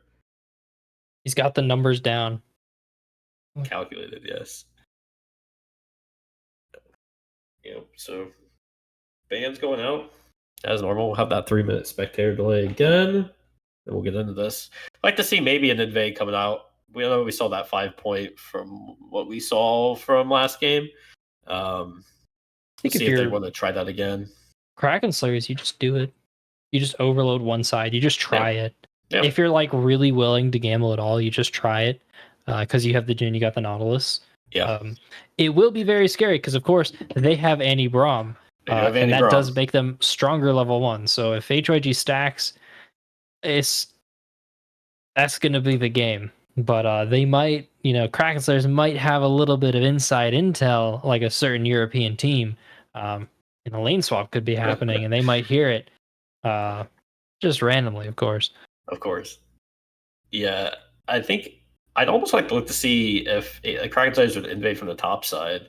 Mhm. I feel like a lot of teams don't do that enough to punish some of those early wards going down.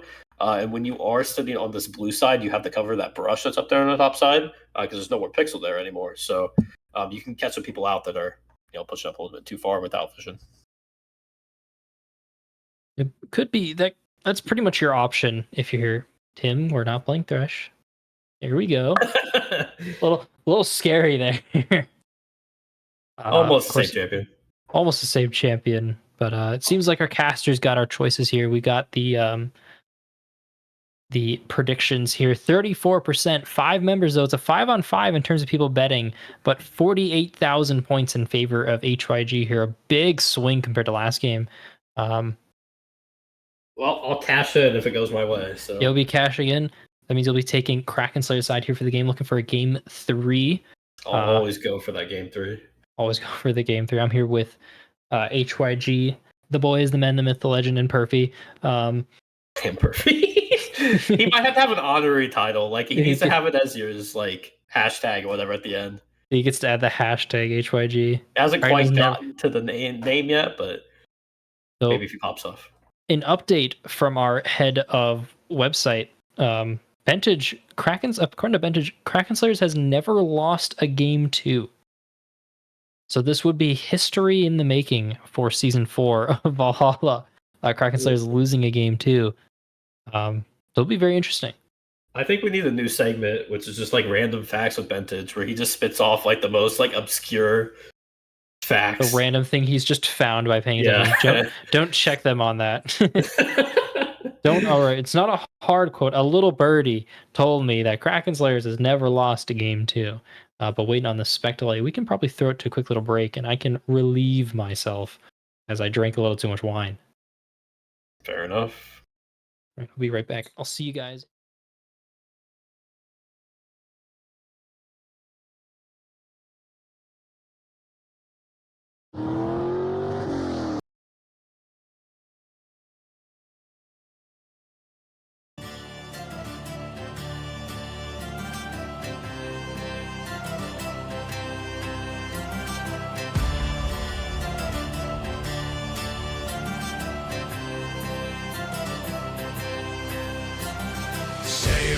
Across the mighty rivers, going to row to the beat drums, heading amongst the raiding seas. On time we approach the gates of O's, ready and gather all our strength. The night has come of soaring rain, for the honor have no fear. Shall ascend this night of war, ready and gather all our strength. The night has come of soaring rain, for the honor have no fear. We shall ascend this night of war, and the whispers of our feet.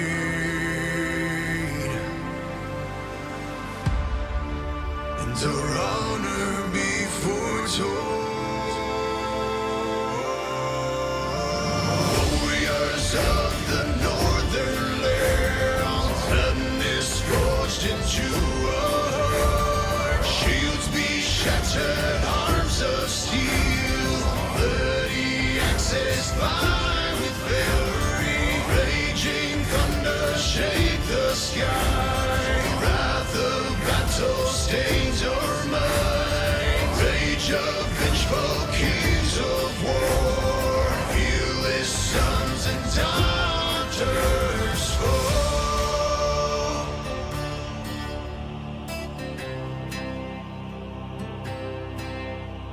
Sailing across the mighty rivers, going to row to the beat of drums, heading amongst the raiding seas. On time we approach the gates of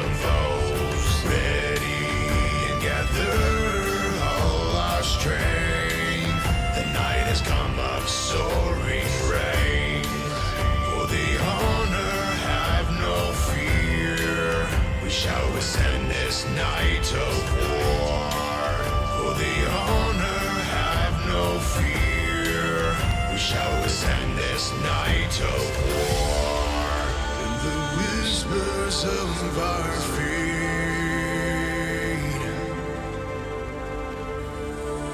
and our honor be foretold. Warriors of the northern lands, madness forged into our heart. Shields be shattered, arms of steel, bloody axes by with fury. Raging thunder shake the sky. Wrath of battle stains our mind. Rage of vengeful kings of war. Feel his sons and daughters fall.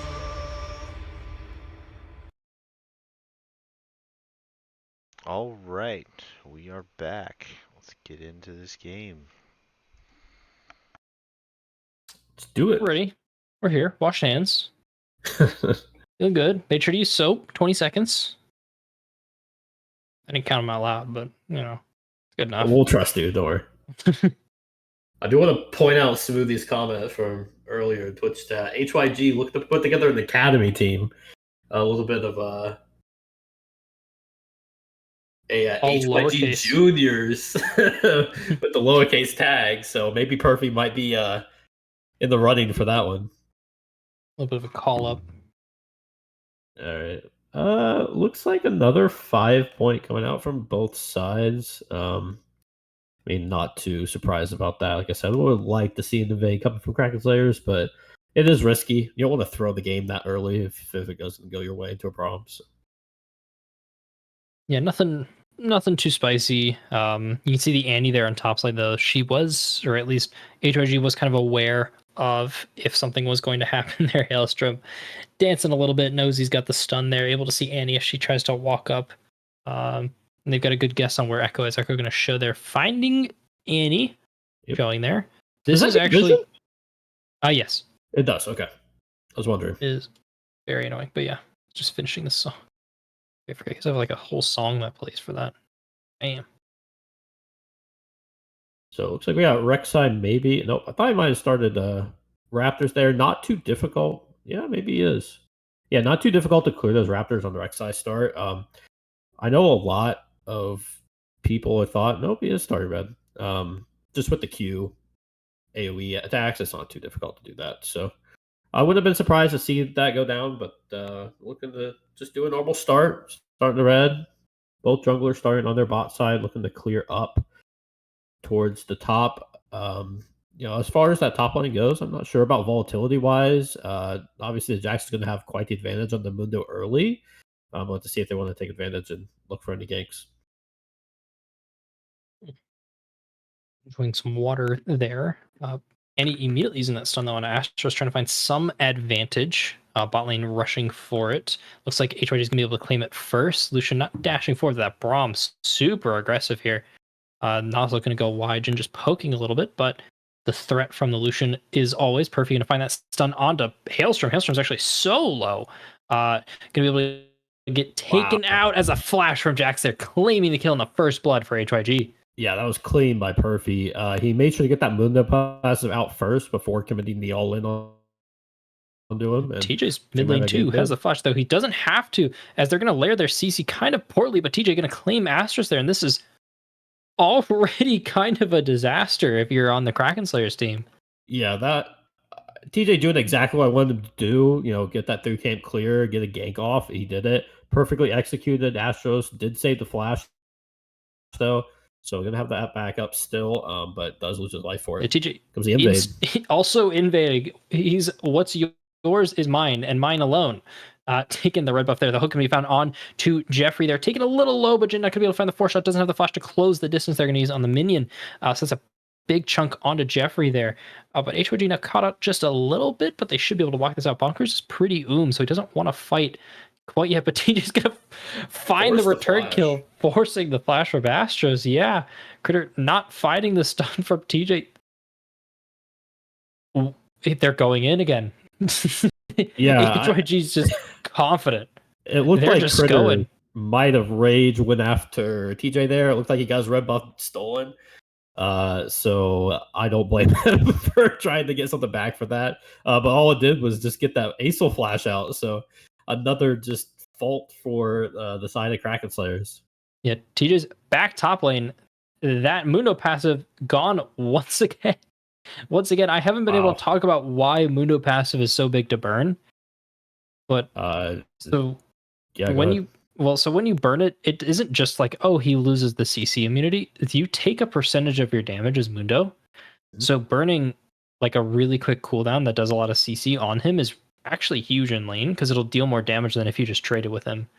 So see Jax like walk up with the E and just pop the E real quick. But I'm gonna not quite find the stun there on to Timberland. Actually gonna get chunked out quite a bit by Kumquat, killer Kumquat. But he's so not a whole lot's gonna be able to have an out of mana. Kraken's off to a rough start for sure. Pretty good for HYG indeed. They're up huge, and with a fairly early game focused team, they're gonna be able to turn this into a whole lot. As you can see, the awesome little horrible spectator client designed by Riot. In all honesty, we can see that the grubs are going to be coming up here in 53 seconds, even if they are on the Rift Herald icon. They are the grubs. No one going for that dragon yet. We're gonna see if maybe I don't care about that. Dragons aren't real. Dragons are not real. You hit it here first. Yeah, it looks like the side of Kraken Slayer is going to get that back off. I'd like to see Tim start roaming, which we all know that he has. Not as many roams this game, but blasphemy. There he is. You can see him starting to head towards that top side on schedule. What do you mean, Bulgaria? Blasphemy. The spectator client is horrible. I love opening up the spectate in a 30-minute game and having to sit there for 3 minutes anyway. Dragons are all that matter. Oh, the dragons part. No, my bad. I thought PvE or bust. Spoken like a true jungler. Maybe Bakker's just gonna walk up there threatening the ult. Another important thing that HYG has going for them is the Annie. Annie's great, and a counter to a lot of these champions is Perfy's gonna just casually chunk out Hailstrom. Is that she can just throw the ult down, and it don't really matter. Yep. She'll just throw the ult on you to chunk, but Perfy's going to get caught out here by Critter. Not going to find the stun, and Tim going to miss the hook on a Perfy, and he's just out of there with the jump. Yeah, well played by Perfy there to get that out. Quick trigger finger on that ward hop, and was able to save his flash, and maybe help. A trap coming up with the stun. Oh my god. Oh my. It is looking really dark on the Kraken Slayer front here, all over on the Kraken Slayer front here in the early game. At least they're not quite out of this game yet, but it is getting harder and harder for them to be able to make it later as this game goes on. Yeah, they just need to avoid fighting on this top side now. We see that 2-0 and 1 on the Jax, 3-0 and 1 on this Rek'Sai with TJ, and this Rek'Sai is doing exactly what Rek'Sai needs to do early.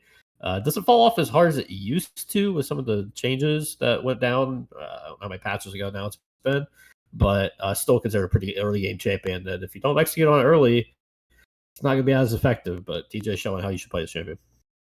Yeah, TJ's running a clinic here in the jungle here. Got a good download on Critter from that game one, and he's able to very properly make the adjustments here in the jungle as a play style. And abusing Astros' weaker early game on the Acel. But Astros is still farming relatively well there. All things considered, one death, not having TP, having Flash Bomb, Killer Conqueror going to get caught by the Braum Flash. Lucian not going to be able to make it into range of the stun, though. Onto Lucian, onto Jhin there. And there's that Braum Lucian passive getting procced there really quick onto Timberland, but the curtain call is coming out, and that's the Goon Squad showing up for Kraken Slayer. He's going to try and find Marbra. Marbra going to flash out, trying to drag everyone away. The calling, chunking down Timberland. Not going to be able to quite find him. Flash forward by Jeffrey. Going to be able to get him caught out, actually, by Acel there, and that's going to be a 1-for-1. For now, 1-for-2, actually, my bad. I forgot Nautilus was in fact a champion, as TJ's going to be able to knock up Acel there, trying to take out Marbra. Marbra going to be able to jump out, but that's Critter going to be taking out Marbra. TJ trying to wrap everything up. Astra's going to chase him down. Doesn't have the mana to be able to use anything, as this Rek'Sai is going to just dash around in the tunnels. Yeah, that was a very, very long extended fight. It looked like Jeffrey Crazy and Marlborough were getting caught out there. They were able to turn that around. Actually, a really good flash from Marlborough. She flashes back into the team, lost the vision, and it took them a little bit to find him again. And by that time, HYG able to bring the Goon Squad down to help clean up that fight. Hold on. Timberland's trying to continue the fight, but it seems as though the hook misses as our replay camera runs right away. As Perfy's actually kind of caught out by Hailstrom here.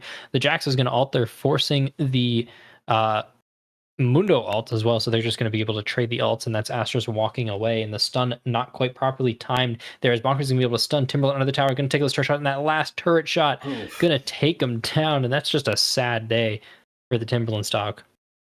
Yeah, I don't think they had kill threat there, regardless if that Gen W actually hits, but might be getting caught out here. Good flash, though. Doesn't really matter, as Brahma's not going to quite be able to get into that range. Those Swifty boots coming in huge. As Critter also continuing to play tops, they're just fighting. Oh yeah, it's a bloodbath with no blood. He just flashed forward. Okay. Well played by Critter there. Maybe we had a second to breathe. No. Yeah, for sure. Well played by Critter there. Finding the Jack's going to be able to take him down and collect that shutdown as the calling on to Astros. They're still fighting, guys. As Astro's going to get chunked out. Not quite killed there, though. Going to be able to force... I don't remember the name of the basic Ace ult. Sky's Descent? I don't know. Is it Sky's Descent? Is it just that's the upgraded one, I'm pretty sure. The super Sky's Descent and Sky's Descent. There we go. I hope it's that. I like that one better. It's not. The super Sky Descent. Jin, curtain call going to go a little bit wide, but that's okay, as Jeffrey, TJ, and Marbar are going to be able to clean up Timberland there. This is kind of what behind engaged support looks like. Critter, though, going to get caught up by TJ there. No one to really dash to, as he's just going to get executed by this Lucian Braum, and the TP from Hailstrom, not Hailstrom, Astros actually being used there trying to stop this dive. He might clean up something here. Not quite going to force the end to kite this, yep. Thinks he found Jeffrey, though. The Jin W gonna go wide, as that's Marbar getting caught out now by Timberland. Too low, but that's Killer Kumquat being able to finish up the I don't even remember, because he's already gone, as Astros is just gonna fall there along with the Braum. Man, they just keep going. And there it is. Killed it. They just keep going. They just keep going. Bloody game. This is 20 kills at 11 minutes, guys. I think this has just been one big team fight that just never stopped. That's what I'm thinking. It's still every time we cut away, it's like, okay, let's watch a little bit of a top trade, and then okay, back to a team fight bot side. Yeah, a very weird place to even have a team fight down there in that red side jungle. How long were they there for? A solid 2 minutes at least. Just a good trading back and a half, probably. Since Dragon taken, so what? Actually, a minute and a half. Jesus Christ. I think at one point Astros TP back in, died, and then got back again. And then maybe died again? No, I don't know if he died twice there, but regardless. There were 2 callings and 2 Jin ults. They were just constantly going. There was a second to breathe. They met back up in lane, and they're just like, okay, let's go. I mean, at this point, obviously, we see Kraken Slayers is down quite a bit of gold. Perfect look for a trade here on the Hailstrom. Yeah, a little bit of a trade, but Perfy seems to have forgotten that that's a Mundo, and he has ultimate, and you have no mana there, sir. You have no mana, as he's going to get taken down by Astros, actually claimed by the Asol Star Execute. I don't remember what it's called. Collapsing Galaxy, something like that? Yeah, sure. Sure. I know it's a Collapsing Galaxy, but I don't remember what it's called. I don't know. It's the annoying thing that slows me so much. There it is again. That does have an execute on it, and it works on champions. Why? We thought it'd be a great idea, as that's Critter getting taken down by TJ. I am not uninterested. It's just that they keep fighting. TJ, maybe not silently, but is 9-0-3 on this Rek'Sai. Yeah, this is a loud 9-0. This is a loud 9-0.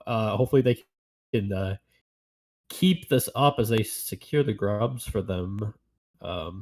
This gold lead it's not out of control right now, but it's going to be a lot on. They get the dash forward there, but a little bit of a random ward by Timberland. They're costing the 80 carry Killer Kumquat his life, as Jeffrey able to pick up the kill using the calling onto Killer Kumquat. Yeah, that was very frustrating from a ADC point of view. You know, you're a support, you're just doing your job, you're placing your wards.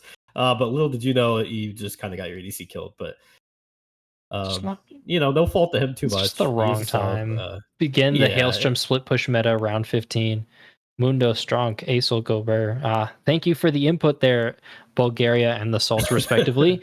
Perfy, they're taking down the tower, though. In the meantime, there has the mana now to actually fight Hailstrom. Keeping on top of him has a Ravenous Hydra to sustain in the lane. TJ back mid lane there, landing the knockup onto Astros, and that's just Astros getting wombo comboed down there. Once again, 2-3-2. Not as bad as Bonkers, but equally as useless at this point in the game. Struggling to kind of bridge their way into the mid game. Kraken Slayers is. Does get the steal down on big Krug, not worth that much gold, but it's something. It helps. Makes them feel better. Once again, the Acel having kind of the same problem it did against the Yone, where that E just takes so long to get going that abilities like the Rek'Sai Burrow and Unburrow are just so quick, you can't get away. It just gets canceled, and then you just get to sit there and die. So you just kind of locked there and saying, okay, guess I'm here. And sometimes they'll start queuing because they maybe get a star from it. They think it's worth. It's like, no, I got stars here. Look, I have Sky's Descent as Marwa getting caught out a little bit, but that Braum Shield just eating so much damage, but not quite enough. The Ignite's not quite going to take enough, but the Sky's Descent going to be able to take down Marwa there, as well as Perfy being able to take down the Echo in the meantime. Timberland using the ult at the same time. Hellstrom walking through the fight, the Mundo keeping him up pretty healthy. Right now, TJ going to go right back into that fight. They're taking out Timberland, but of course, Bonker's being taken down in the meantime. They're just continuing to go. Nothing. Why are they fighting? I'm actually so lost.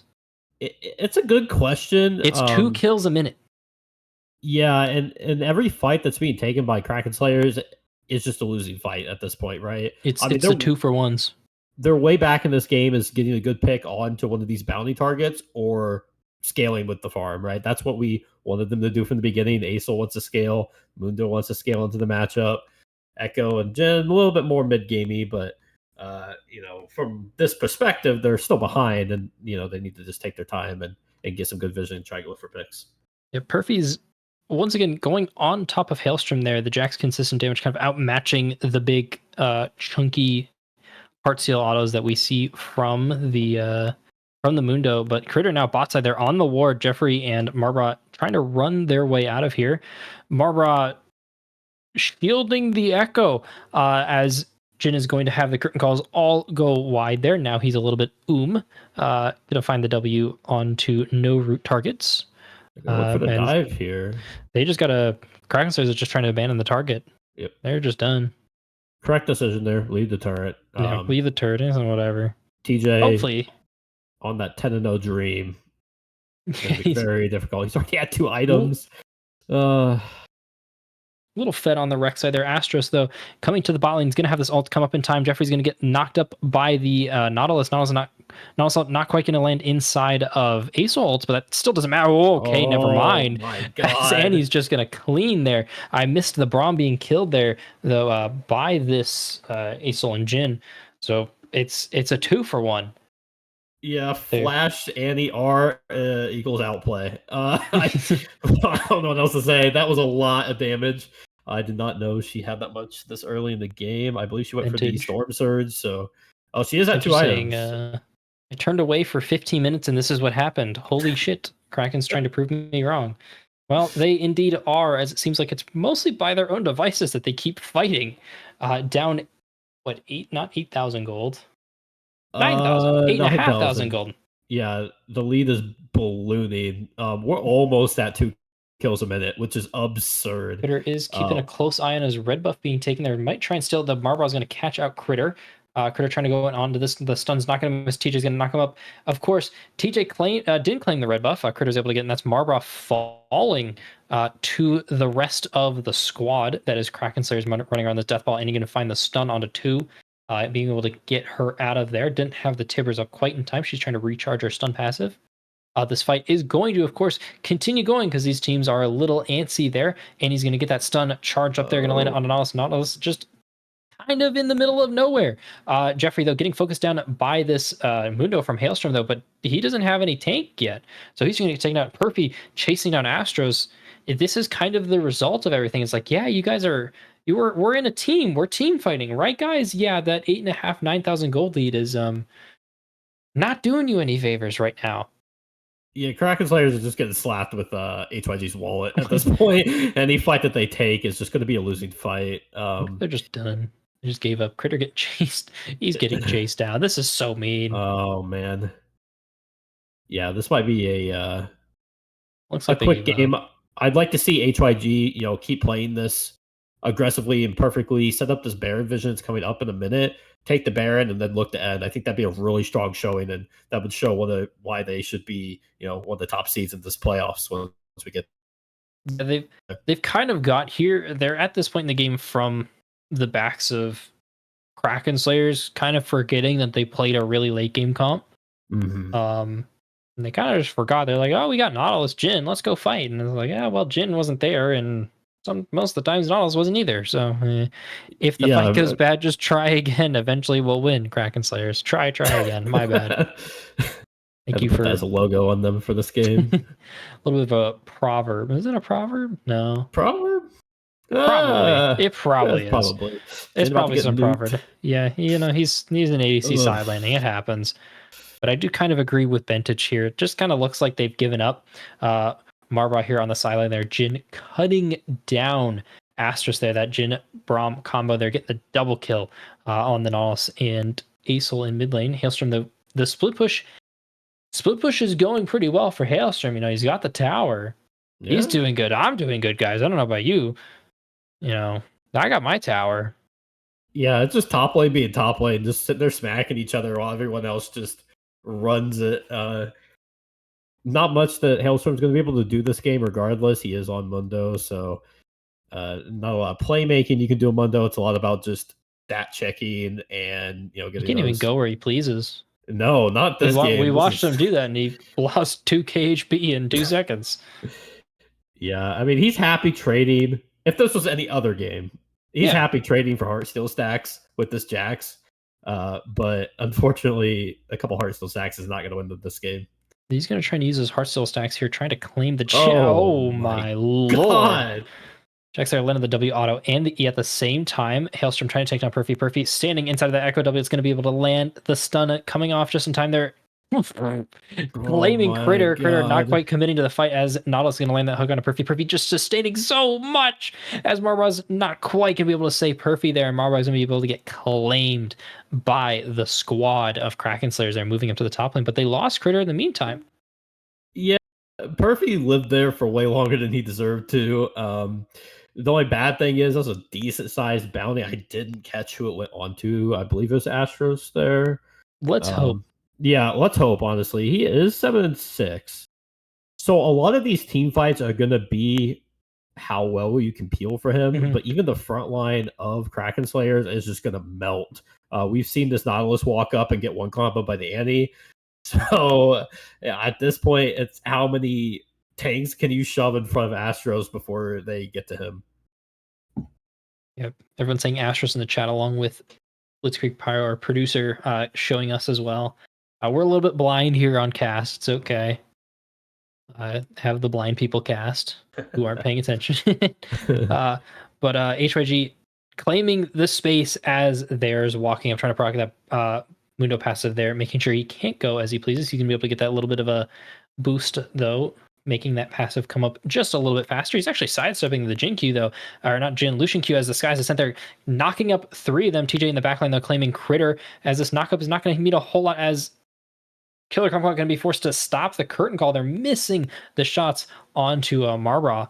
In the meantime, though, Jeffrey flashing forward, going to be able to claim Timberlin, running away on the Nautilus. The engage just meaning nothing. It's like, yeah, you need to fight, but then, you're not fighting for Soul Point at that point. You could have just let the waves push in, collect some more farm. It wasn't a terrible fight at the beginning. We're just going to see Astros get nuked. It wasn't a terrible fight. There was a dragon there. Nice, yep. My bro got a nice ultimate down. I mean, that's not wrong. True, yeah. Just a little bit of a pronunciation difference. But ultimate. They were just able to scale. I need to turn on. I need to turn on more Twitch emotes. I don't have this shit on. I just see a bunch of text in chat, and it looks like ruins. Yeah, Bolgos talking about it. Yeah, I mean, like I understand I sympathize with the Salt also being like, yeah, you just kind of have to fight because you're 10k down. At this point, you will lose slowly. You'll get drained out, but at the same time, like they did get to this spot Yeah, through their own they should have hands. You know, said. they could have cut their losses about 3.5k down and tried to crawl their way at back. 5 and at 6 and Well, yeah, and now we're at oh boy, what are we at now? 14. yeah. Yeah, I mean, I can understand HYG like backing off there. They're like, let's not risk everything here because they don't have cooldowns. But just end the game, put them out of their misery. It's over. They can't contest this. Curtain Call's coming up, which is the only way to steal this, unless Critter's gonna be able to put on some heroics here coming over the wall, trying to mimic TJ and Marbra from last game. But of course, he's smiting against those people now, using the W to get some vision here. 19k. Oh, he got it. He got it. Hailstorm going to get locked up by the Braum passive, actually almost getting down Marbra, but now he's just going to get chunked on the way down, not collecting one more Heartsteel stack in the meantime. And that's kind of like, that's the downside to save and to do Baron, is that the steal can always happen. It's really hard to smite against Lichbane Echo. He's got like a 2k burst, and he went at about 1800. So, your TJ, I think his is like 1600, 1500, just about. Yeah, with the E. But yeah, Baron isn't even needed to end this one. Thank you, the Salt. It was still a great steal. This is the series of Baron steals, apparently. Yeah, no one has gotten the right objective, or no one has gotten their Baron that they wanted. So yeah. Oh, Marbra was a little caught out. 3 different people. But they're just going to engage anyway because they're just up enough. TJ going to find the knockup onto Astros. Astros going to be able to make his way out, but they're just getting chunked. And the waves in the bot lane, and it's looking a little doomed here for Kraken Slayers. Down, 24 kills at 25 minutes. Yeah, we are averaging over 2 kills a minute this game. We're over 2 kills a minute, but that's not going to stop these teams from fighting. Critter trying to find the engage with a 4-shot from Jin, not quite taking out Marbra as Critter just blows up there from the Annie. But nothing else really found. HYG's just kind of playing with their food. Yeah, I mean, with that Baron steal, what else can you do at this point? You grouped up, you have 3 inhibitors, but this Baron's going to be able to do a lot for them. Obviously, the Baron's going to run out before these inhibitors come back up, so they should have a little bit of a gap time to maybe try to get one more push off before another objective's up, but they should just group up mid and end this game. They have plenty of resources to do it. They pretty much just have to wait for Annie ults, which that'll be up. Looks like they are trying to get the soul, though. They're racking up those objective points. If we do track those, I don't know. We might. Maybe someone sadistic enough will like to catch them. Damn, accident in the game only helps KS and Acel. This is true. However, counter argument, Tibbers. Just Tibbers? Tibbers. Just Tibbers. We're going with this. No. Just Tibbers. Why have an XQW? We can just slam a bear in someone's face. Yeah, just throw the bear at him. Whoa. Bear. Yeah, it looks like they're trying to push. They're trying to push, though. If you're Kraken Slayers, you've got the Baron up stats on your 2 carries. At least 3 if we include Echo. Yep. This is the fight for them to win. If they're going to win one. If they're going to win one, this is it. This is their best chance. They've got Baron stats for a little longer. Never mind, they just ran out. They've got the supers coming in, so win or lose, this is your fight. You got to take it if you're Kraken Slayers here. Hailstorm trying to find a little bit of poke with the machetes. The passive, though, going to get procced as the Sky's Descent going to go wide, but it's going to find Jeffrey. They're forcing the flash and then auto-assault on the way out. Curtain Call's going to open up, finding some shots here onto the backline. I'm just on a Braum, so it's not really matter. Bonker's going to flash forward, and hey, here's a bear for you. Going to take out Acel. Critter's going to be forced to ult out, though. Barbara going to get chunked by the tower. 1 shot, just barely. TJ going to flash in now, trying to find Killer Kumquat, and KS, or my bad, Kraken Slayer is actually doing this pretty well. They're stalling it out, but as this fight goes on, these minions are just going to come in closer and closer as Perfy's split pushing. They're taking down those towers, taking a little bit of a page out of Hailstorm's book. Yeah, Bear beats Dragon. That would be a Yep. sick rock, paper, scissors game. Yeah, Bonker set the special delivery from the toy store and just slammed it down, took 2 members out from Kraken Slayers. Dude, HYG, just end the game, guys. Come on. They are It's padding their over. stats. There we go. They're just There padding it the is. stats there. Finally, HYG taking the series 2-0 on this Wednesday night. Yeah, and that goes all my points. Unfortunate. I love gaslighting. Still, honestly, really. Yeah. just a really good series, though. Obviously, Kraken Slayers, didn't have the game that they wanted that time, but Game 1 definitely was a series on showed its own. that game was definitely a series on their own. They had plenty of opportunity, and it was so back and forth. They're definitely a contender. I think that puts the record at 3-5. I do not believe they're still out.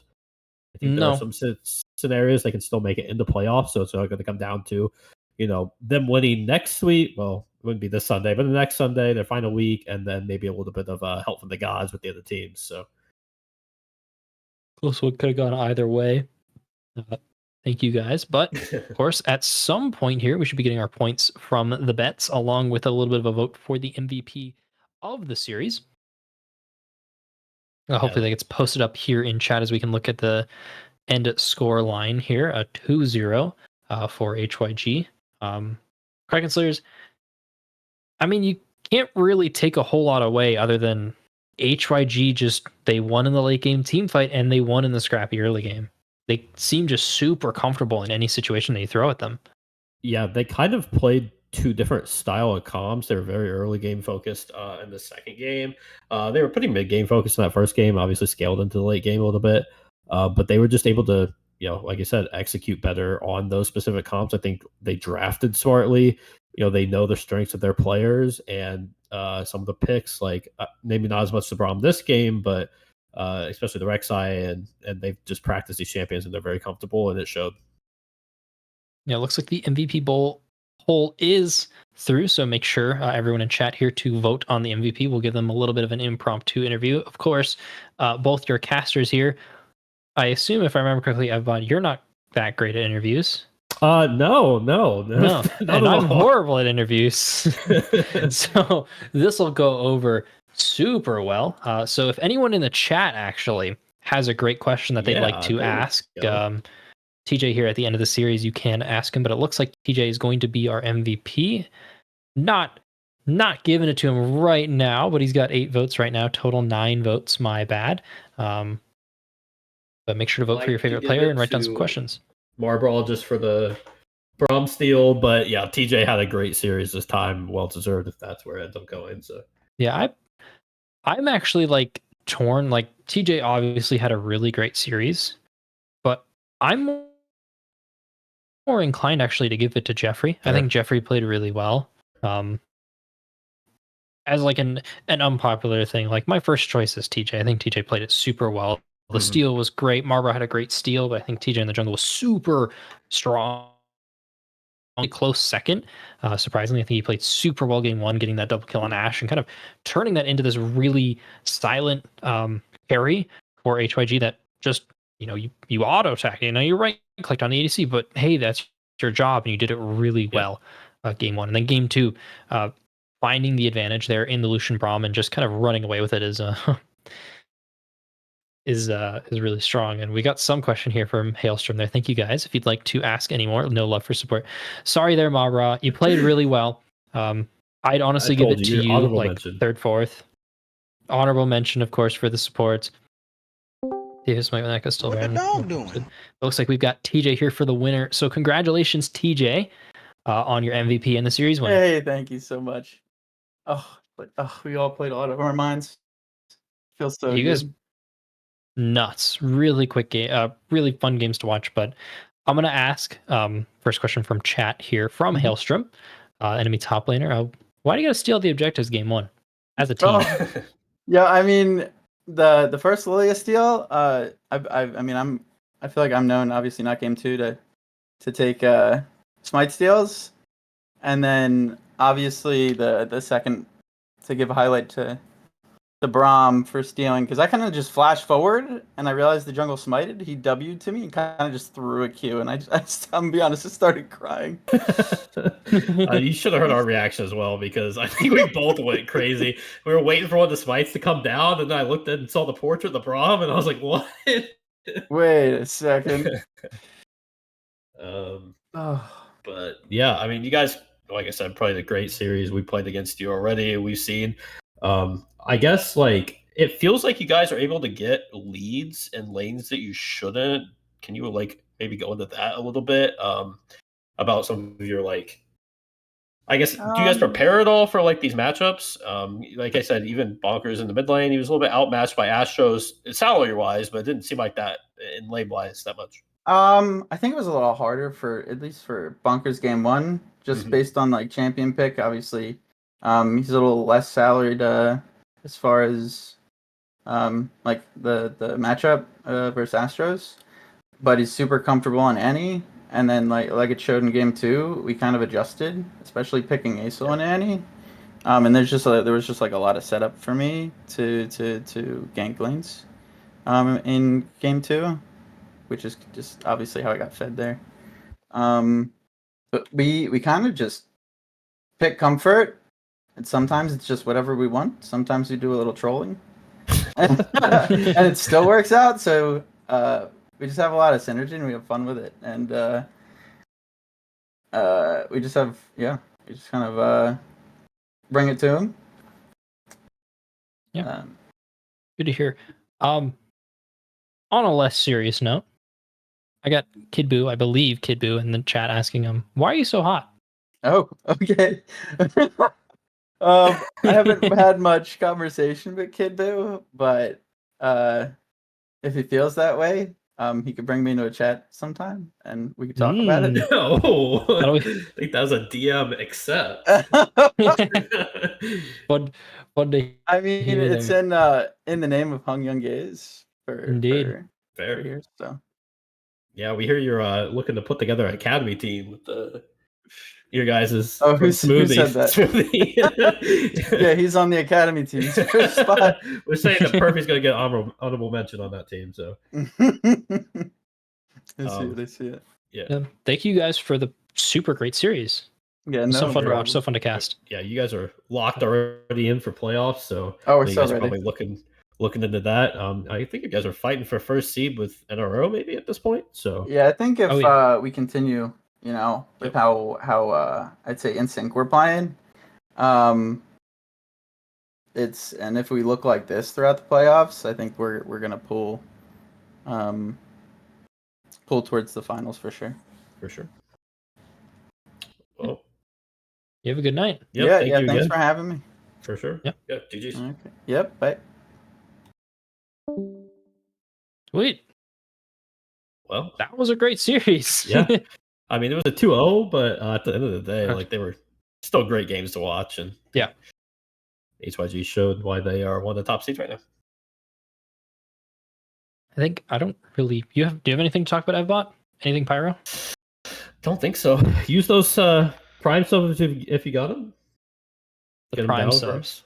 Yeah, we'll love you for at least 30 days. As some of us will love you for 30 days. Some of you, Hailstorm will. He's not here, but in spirit, he will. I don't really. Well, I have something. Unless Pyro, do you have anything? I don't have anything. So thank you everybody for joining, and watching. Hope you enjoyed the cast, and we'll catch you on Sunday, 9 p.m. Eastern. Peace. All right. Peace. Have a good night, gentlemen. Have a good night, everybody else. Yeah. See you next time.